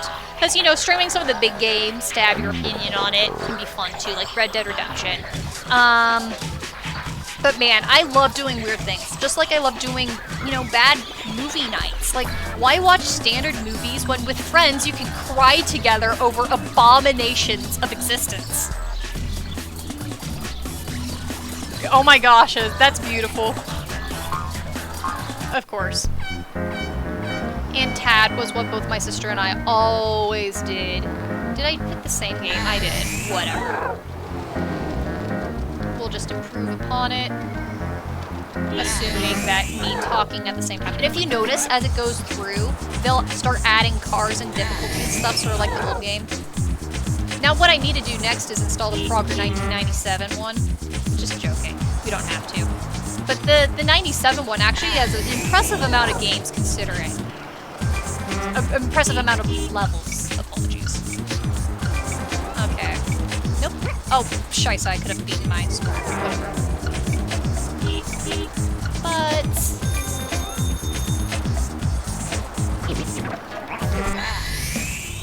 Country... Oh my gosh, I love how you think, Lily. I'm game. I am game for Country Bears. I am game, yo. Okay, so Toad Road. There we go. I meant to select Toad Road. Here, let's show you Treeby. I made Treeby sort of stupid in my stories, but that's because of how he sounds. Like, he has a very funny sound. I cannot make this up if I try. Who decided this was an idea for a frog? But I love how big he is and how, like, his feet have, like, those, like, bulbs on the end. I love drawing feet that have bulbs on the end. That sounds weird. But I do. Like, if you notice the designs in my drawings to this day, you'll notice hands and feet and stuff, sort of with that bulging on the end. But yeah, Treeby. Big Froggo. Big Froggo.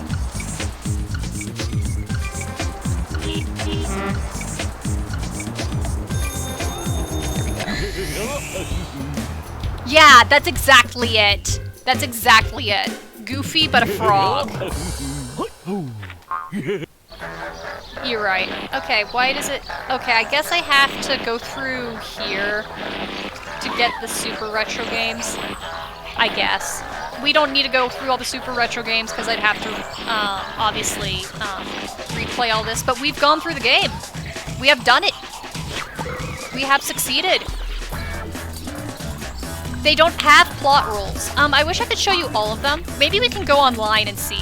Because it's, Wart, Treeby. There's a, robot frog, too. Frogger 2 characters. And if I find them online... Oh, yes, I can. Then we can, I can share my screen then. And have you suffer through this crap with me? Okay, let's see if I can,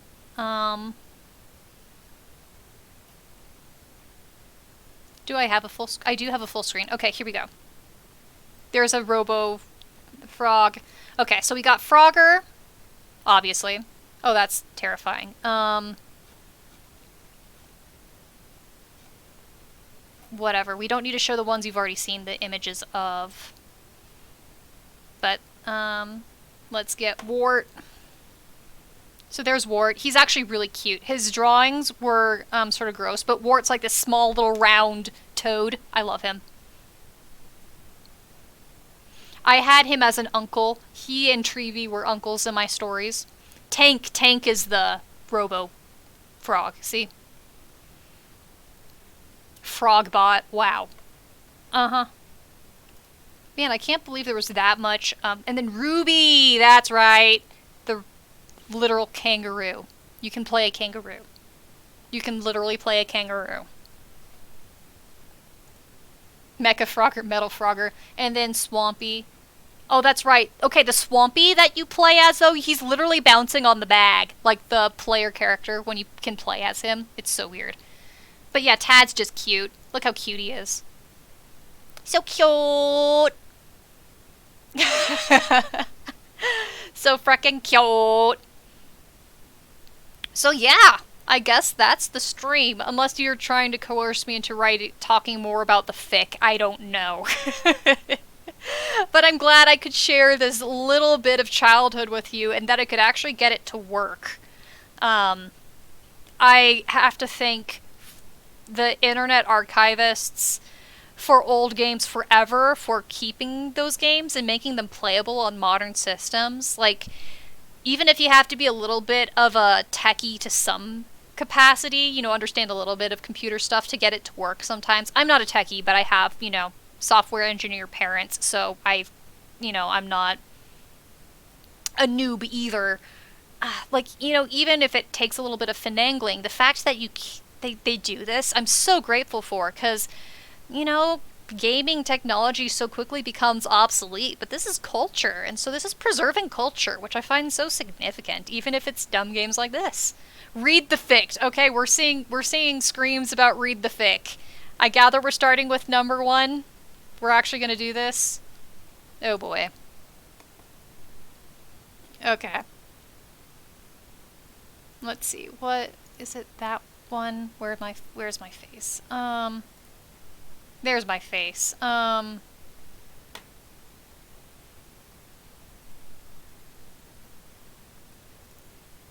Okay. Start with 22. No. I think I'll start with 1. I might do a pee, though, if everyone's fine with that. So, I'll go do a quick bathroom break, because I've been drinking tea this entire stream. And, the body wants to DT. And then we can open up the story. Oh boy.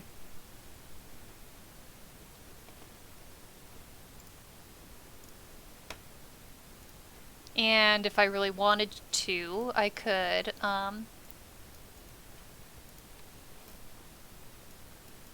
maybe make me bigger. Nope, it's not going to let you do that during the stream. Okay. You two need a pee? That's fine. Alright, let's do a pee.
Yes, because reading a novel about coffee puts coffee in your physical body and makes you want to pee. Yeah, that's totally how physics works, y'all. Okay. I wonder, can I actually? I can. I can edit myself here. On the spot, on the fly. That's pretty spiffy. Cool. Get a little bit of a bigger screen going so that you can see the illustrations better. I don't know. So yeah, I'm back, bitches, and I'll get going pretty shortly. Thank you! I love this chain. I often wear these in 3s. I usually have this one or an alternate necklace that my sister made back when she was in junior high, this chain necklace, and then I'll have either Bill Cipher or a cross or something else down there. I often do it in 3s. Switch it up, you know. But I love this chain so much because it's like really thick. Like, look how cool it is. Okay. I cannot believe I'm doing this. So in the 3rd grade when I wrote this story, my friend Nolan thought this was so cool that he wanted a copy of it, and I think we actually gave it to him. We actually scanned a whole copy and gave it to him. I don't know if he still got it. I highly doubt it. I haven't been in contact with him, obviously. But, yeah, this was one of the only stories of mine as a kid that got shared. Oh, it's still so curly. It's not even that curly today, but yeah, no, it's curly still. It's real curly. I like it. And it's finally getting long again. So, about collar length, and I'm very grateful for the length coming back. So cute. So, yeah. Don't know if you can see the... Oh, I think you can. I think you can actually see the picture pretty good. Try to show the cover a bit more so that you can get the full full experience of Haddock's 9-year-old, 10-year-old mind.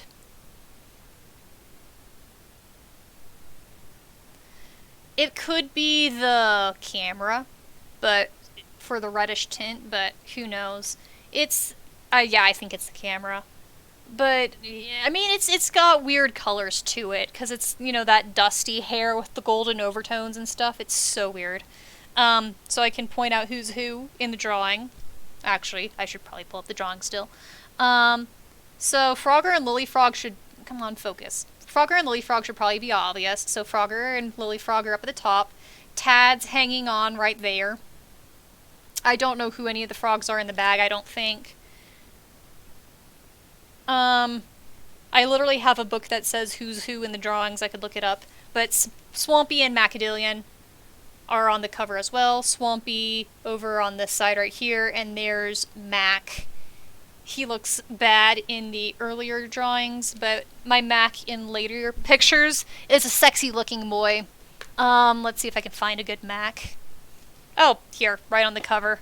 So here's a Mac at a later date. See? He's sort of cute.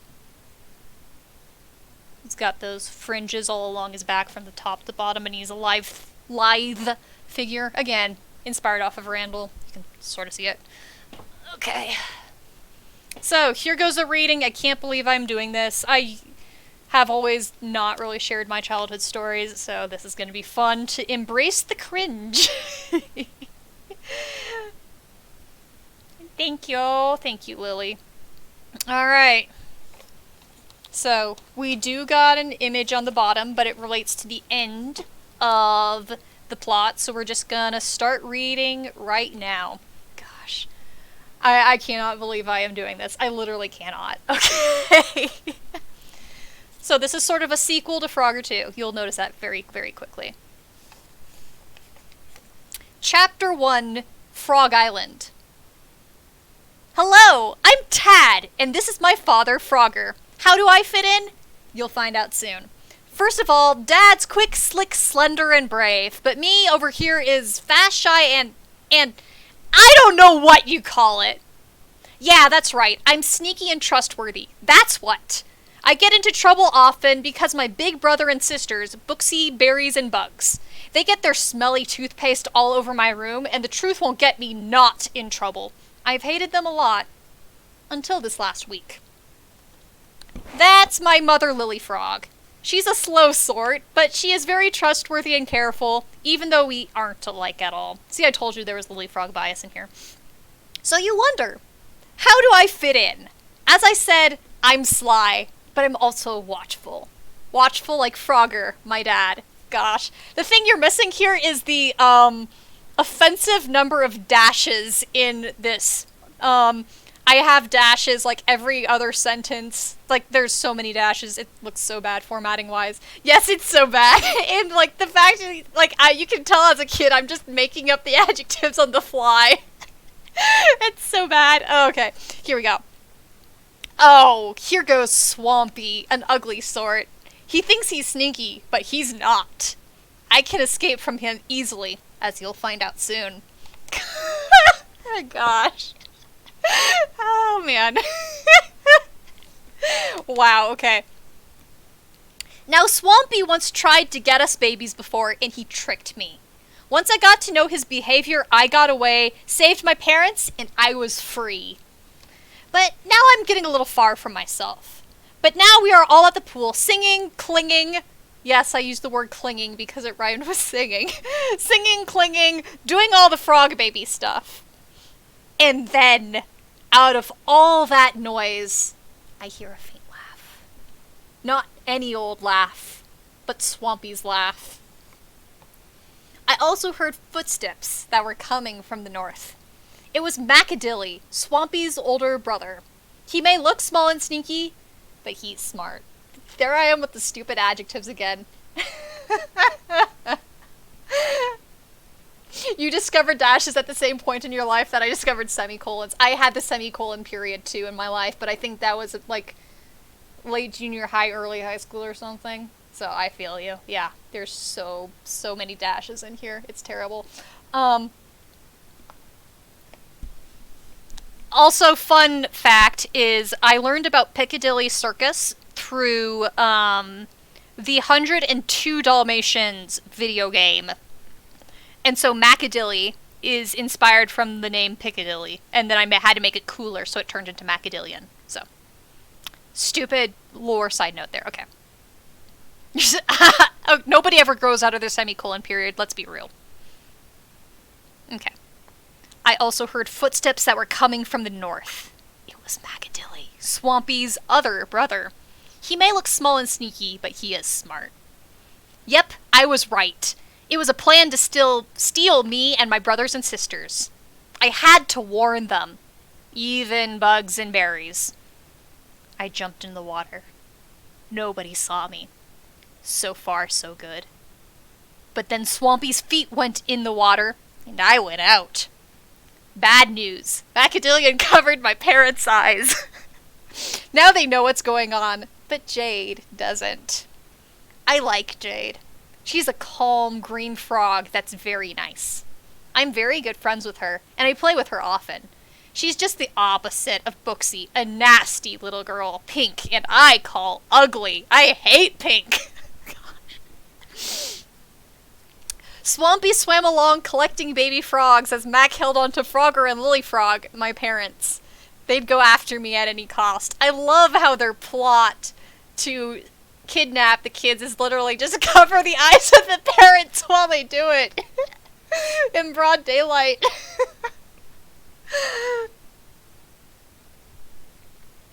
As Swampy tried to grab me, but I hopped into the water just in time. He tried to catch me, but I was lost from his sight. Well, he thought anyway. He had no idea I was on his tail. Mac giggled. He saw me. He snatched me off his tail. Lily Frog and Frogger saw me. They went after me, but I got out of the bag. So did all the other babies and ran onto Swampy. See, I told you they were naughty, called Mac, running away. And there on the bottom, you can see the baby frogs running out of Swampy's bag onto Swampy. He is stampeded. It's a very good plan, isn't it? Yep, and now we're gonna get into the next most cringy dialogue ever. Chapter 2, Captured. Yeah, I know what's coming, and I don't like this one bit. Oh boy. That's the last time I'm getting ran over by a frog, called Swampy as he entered the cave. Those naughty, naughty pests! I hate frogs. Side note, in the previous chapter I spelled naughty correctly. In this chapter I'm spelling it Knotty. I know, called Mac. Those naughty pests. That's what I said, screamed Swampy. Don't you ever listen to me. Yes, Mr. Swamp, answered Mac. I do listen to you. I told you, don't call me Mr. Swamp, called Swampy. I hate that. I know you do, Mr. Swamp, answered Mac with a broad grin. I know, Mr. Swamp. Swampy's face burned up. If you say Mr. Swamp one more time, I'll... Swampy began. Yes, Mr. Swamp. The brothers laughed. Ha! Laughed Mac. Now let's get those baby pests before they ooze to our factory. But they'll be in our factory anyway, laughed Swampy. The boys walked out the door with their bags.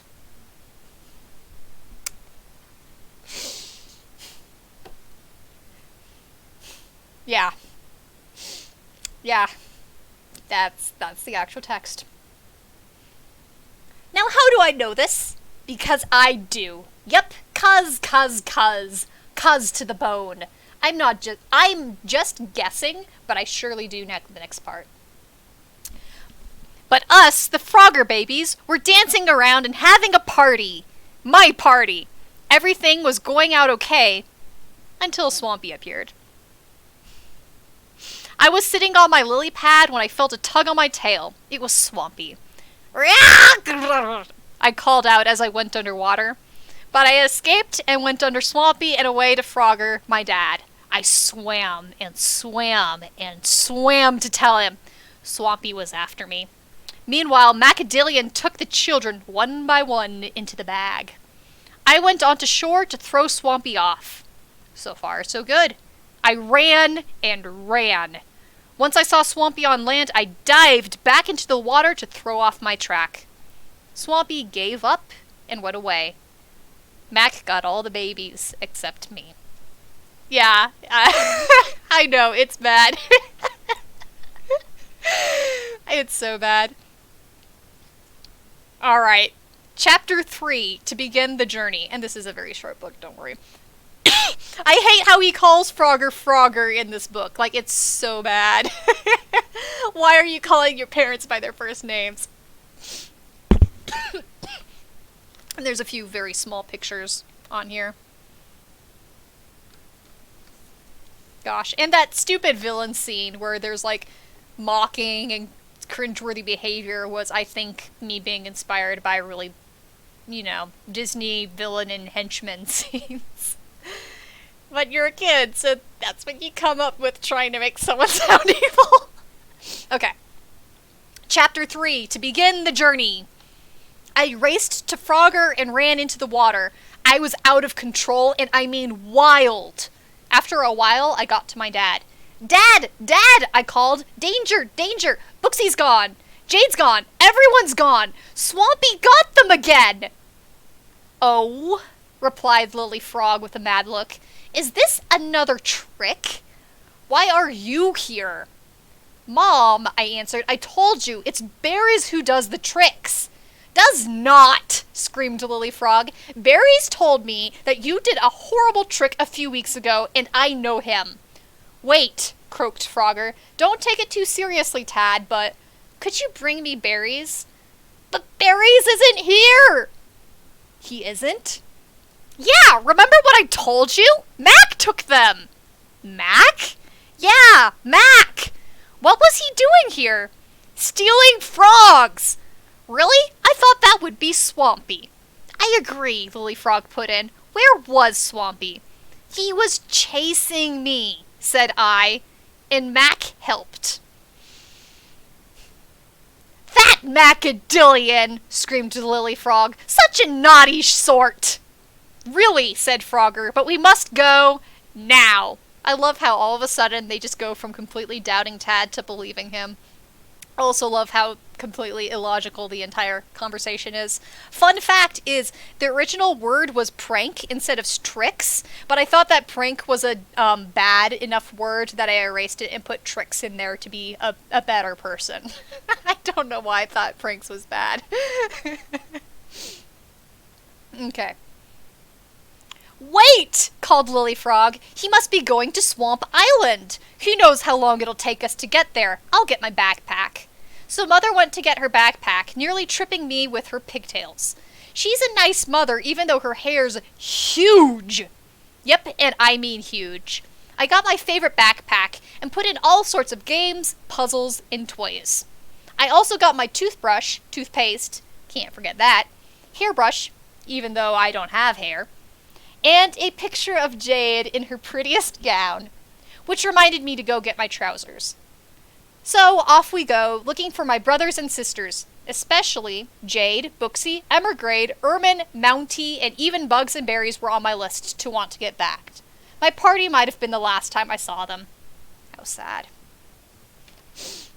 It is sort of cute, isn't it? So I'm like, wow, because it's like pranks are by, bad kids. I don't know what my logic was. Well, Lily Frog has hair, and several of the other characters in the stories will have hair. Like Tad's sister Lily, who's basically like the same design as Lily Frog, but with even longer pigtails. Lily had hair. Chi-Chi had hair. Yeah. Most of them didn't, though. Okay. Chapter 4, Tracking Swampy's Trail, and we have a picture of Tad packing his backpack. But we're not done talking about what's in that backpack, because that is more important than saving your siblings. As I went out of my room, I noticed I forgot one thing. Food! So I ran back into my room, took out my treasure box that only I could look in, and got some sweets. Spelled sweats. a Crunch Bar, 3 king-size Snickers, and a huge bag of Reese's Peanut Butter Cups. I also brought Dots, 3 packs of gum, and a Jolly Rancher's sucker. I also stuck a chocolate-covered fly in my mouth.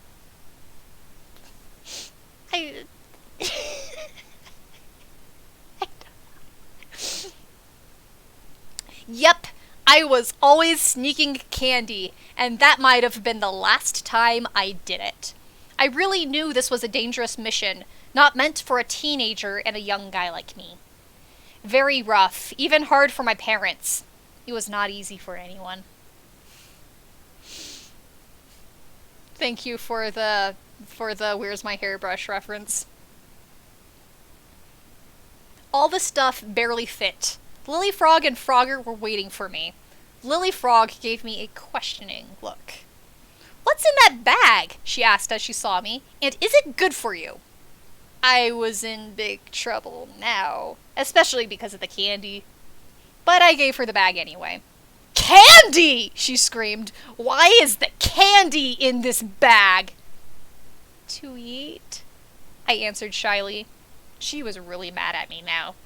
Priorities. Busting your child for eating candy when you should be chasing after your kids being kidnapped. Barbara, no, can't sing. Read story. Oh, by the way, there are songs in these books that I wrote, but there's not a song in this one. But if there was, I could still sing it. Okay, so Lily Frog is yelling at Tad about candy. "To eat," I answered shyly. She was really mad at me now. "Okay," she mumbled as she handed me back the bag. "I'm sure you'd like a dessert once in a while. Now let's go." Woohoo! I was saved! Yippee! Or so I thought. "Wait!" called Mom. "What's in your mouth?" Now I was in trouble. Surely my last bite. Anyway, I took the sucked-on candy out of my mouth and held out my fly. "Ew!" called Lily Frog. "Put it in your mouth!" "What is it?" croaked Frogger. "It's a chocolate fly," I called out. Frogger stared at me. "Did you ask Lily if you could have a chocolate fly?" he asked. "Is it dessert?" "No," I answered. "It's a sneak peek." My parents gasped. Then they looked at each other. "Okay," answered Lily Frog. "You can have it. Now let's go!" So we went. We followed Swampy's trail carefully. It was easy until we came to a dead end. And you're going to need the illustration to understand what the heck is going on. So we have one set of tracks, a broom or a brush, and then another set of tracks that has claw marks on it. And then you have a bridge with a gap, between the tiles. Broken bridge. "Where's his tracks?" Lily Frog asked. "Look," called Frogger. "He must have jumped." Frogger pointed to some foot tracks off to the side. "Nope," answered Lily Frog. "They're different." Yeah, I think I read also too many books, like children's books, where the parents were slightly incompetent, so I portrayed that onto my characters' parents too.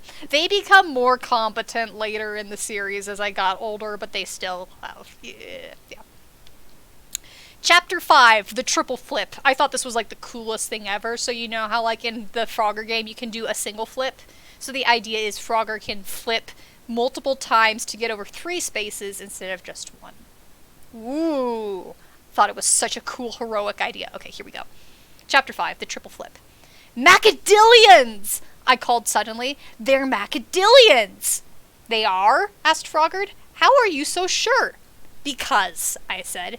"Because what?" asked Frogger. "Because," I answered, "of those claws." I pointed to the footprints. Sure enough, there were claw markings. "Oh!" called Lily Frog. "How'd you know Mac had claws?" "Because I saw him yesterday," I answered, "and I saw those claws." "How come Swampy doesn't have claws?" Lily Frog asked. "Maybe those are Swampy's claws and moved them up the other footprints." "Nope," I answered. "Swampy's claws aren't big enough to show." Oh, said Lily Frog. "But where's all the rest of Mac's tracks?" Everyone became puzzled. Nobody knew the answer. "I know," croaked Frogger all of a suddenly. "The broom! Mac must have brushed his tracks up." "And Swampy jumped on the bridge," called Lily Frog. "They tried to trick us." "But which way should we go?" I asked. Everyone thought. "Let's go on the bridge," said Lily Frog. "I'd feel safer. Besides, it leads to Swamp Island." Everyone agreed. As Lily Frog jumped on the bridge, there was a space next to her. She flipped over the space, but the next tile rumbled and fell in the black hole. Lily Frog crawled to the next tile. "Ha!" she called to Frogger. "Bet you can't do that!" So, yeah, I know, right, Silas? Yeah. So, anyway, yeah, Lily Frog jumped over the gap in the bridge, but she broke another space in the process of doing so, if that wasn't clear in the dialogue. Okay. Frogger looked sadly at the space. He couldn't flip that far. He started to hop back when Lily Frog's tile fell and flew into the mysterious black hole. She was gone. As I said, lots of, the sudden sinking floors that you saw in Frogger 2, that's what my brain was going on, except with the bridge somehow. Somehow. Swampy nose fight. Oh my gosh, I'm dead. That's literally the entire plot, though, isn't it? Because it's about frog napping. Okay. So Lily Frog's towel fell and flew into the mysterious black hole. She was gone. "Mom!" I called out. "Are you alright?" There was no answer. Mom was gone. I couldn't finish. Dad tossed me off the bridge. He'd hate to lose me and Lily Frog, who he already lost. That's a terrible sentence. To my surprise, Dad didn't follow Mac's tracks. He was eager to get to Swamp Island to rescue us children. As I said, he'd lay down his life down for us at any cost. Dad jumped on the bridge. He began to flip. He flipped 3 times and got across. This flip had never been done before. He was across, but I wasn't. And here we get the very dramatic flip. And notice, so see, we have Frogger sad that Lily Frog fell into the abyss, and we have him doing the triple flip, and notice Mac is on a palm tree watching them, spying on them. Ooh. Gosh, this is so stupid. I can't believe you guys haven't, run away. There's 8 chapters total. We're on chapter 6. My jump. "Dad, how will I get across?" I asked. Frogger shook his head. "If I thought about it, you would have gone on my back. But now what will I do?" "Make your risk, son, or follow Mac's trail." Thanks, Lily. I got tears in my eyes. I didn't want to fall, but I surely didn't want to go without Dad. Maybe I could have stayed home. I decided to ask. "Dad, could I go home?" I called. "No," he answered. "You might get stolen. Now stay with the 2 choices. Try or follow Mac's trail." I love how Frogger thinks it's safer for his son to fall into a black hole that could, for all we know, lead to his death, but Tad can't go home. Why is this the decision-making that his father is doing? And thank you, Silas. Thank you. I'm glad that we can all cringe together at this. Okay, so here we go. Frogger gives Tad his 2 choices. "Aww," I whined. So I thought. And I thought. And I thought. Soon I made up my mind to go with my dad. But how would I get across? I could only swim and a short jump. I decided to swim. I sprang up and started to fall down. Oh wait, no, sorry, I misread that. I could only swim in a short jump. I decided to jump. I sprang up and started to fall down. I grabbed the side of the black hole just in time. Which you have to admit is sort of meta of me to be breaking the game's logic. I climbed over. There was water there. I could only swim a short distance, but this was a long one. My dad was relieved that I was safe. But now this was a risk. I decided to do it. I swam and swam. I got up and climbed over to my dad. I was happy I was alive. We kept on going. We dodged falling tiles and journeyed to Swamp Island. But soon, Dad fell. So here we go. There they are on the bridge. Because in my world, there is a very long bridge connecting islands together where it has loose tiles that you can fall into. Well, yeah. Yeah, logic. Chapter 7, The Black Hole. And this is a great example of no logic at all in this story. I came closer and closer to Swamp Island, and I was indeed careful. I made sure the tile was safe before I went on it, and I hopped quickly before the other falls. I was scared to death when I came to a creepy black house on Swamp Island. Still, I knocked on the door and came in. We're infiltrating the enemy's lair, and what do? You politely knock on the door because that's manners. I knocked on the door and came in. There was Swampy! There we go. And that's the haunted house that we saw in the video game. Hi, he called. Come in. So I bravely went in. Could you go in a black hole? Swampy asked. You'll find Macadillion. Why do you want me there? I asked. Aren't you gonna get me hurt? That hole might be dangerous. No, it isn't, Swampy said. Just do it. So I ran and ran until I found a loose tile. I jumped on it and I fell down. I was all right. I was fine. I was in a factory Macadillion made. There I saw the babies. He had took the bag from Swampy. He was about to make frog baby toys from bugs and berries. And there's the factory. See, they're all in the cage. Yeah. Alright, last chapter. Chapter 8, Rescue. My mother and father were alive! I noticed that when I glanced at a small cage falling into a pit of lava.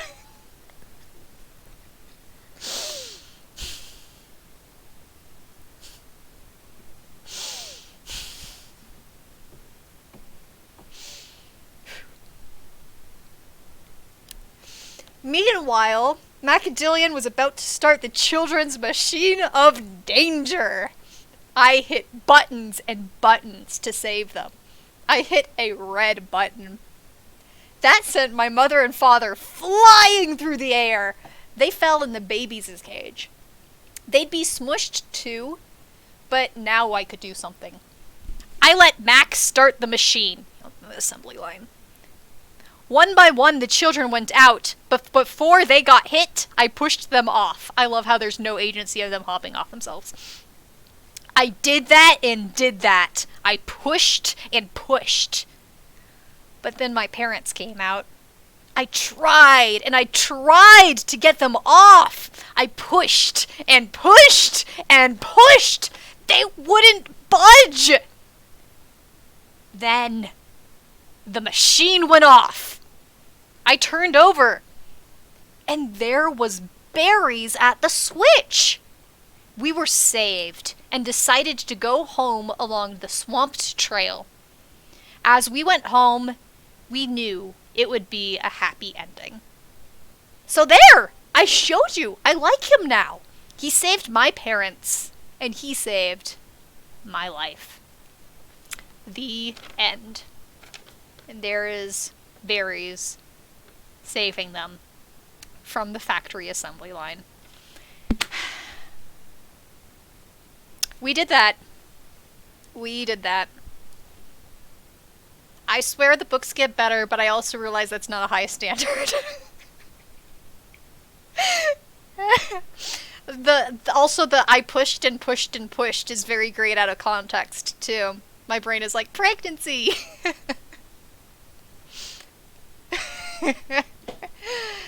The children's machine of danger. The line kills me. Yeah. The precursor of doom. Yeah. Yeah.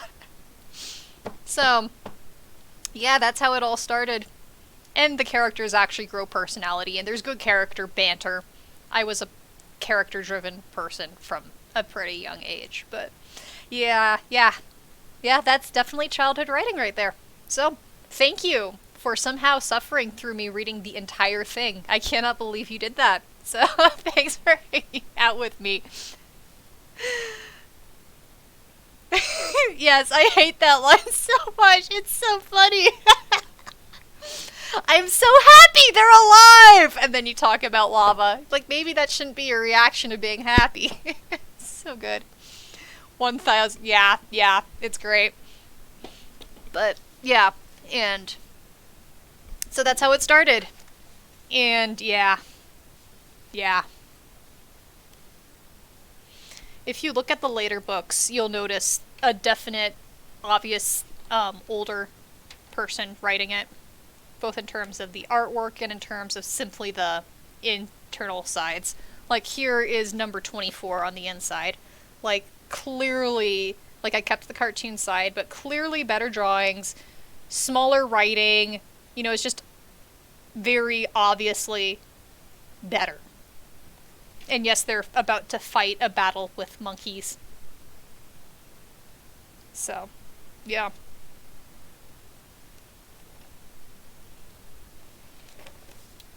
There's Mr. Knife, Derny McGator, holding a knife up to Macadillion as he reveals a dramatic plot twist of doom. No! How are you not wanting the stream to end? Why do you want another? No.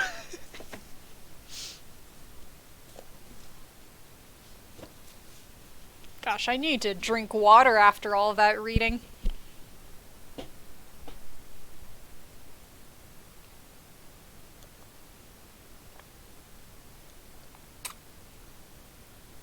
I mean, of course you could twist my arm into reading another, but I just don't want to be, like, self-centered to be like, look at me the entire time, and especially since the stream has already been going several hours, so that's why, you know, really want to make sure that you twist my arm before I actually do it.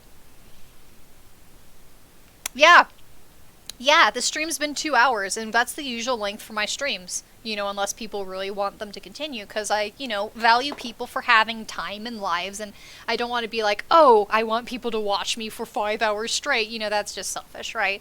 But, you know, I think of these as, like, hangout times with friends, so that's the way I want to keep it at, so, you know, again, if you want to keep hanging out, I will keep hanging out, but I want to make sure that the priorities are right. And aw, thank you, Lily. That was really nice of you. 24-hour. Oh my gosh. No.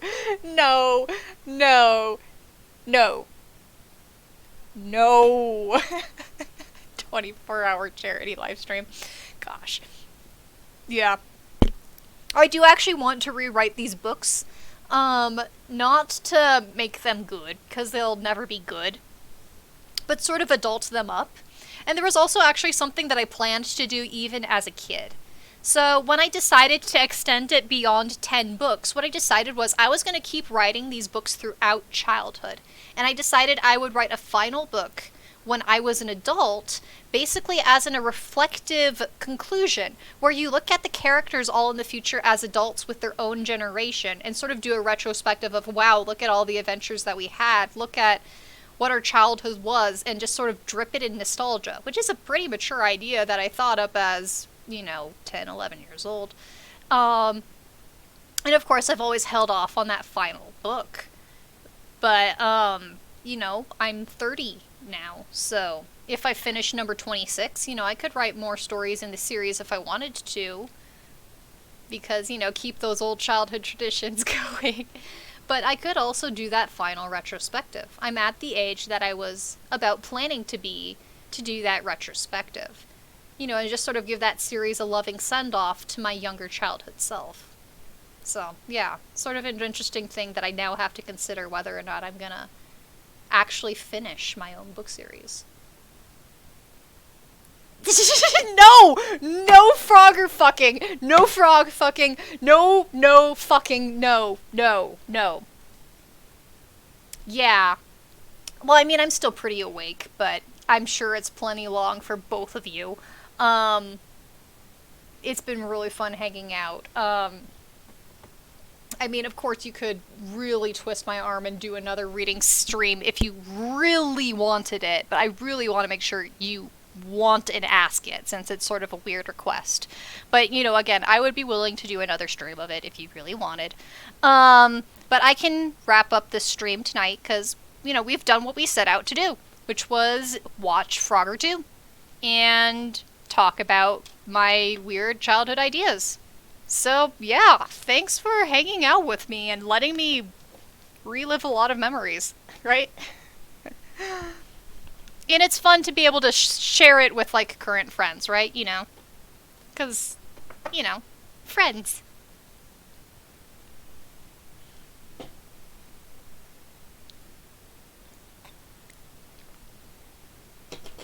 So, yeah.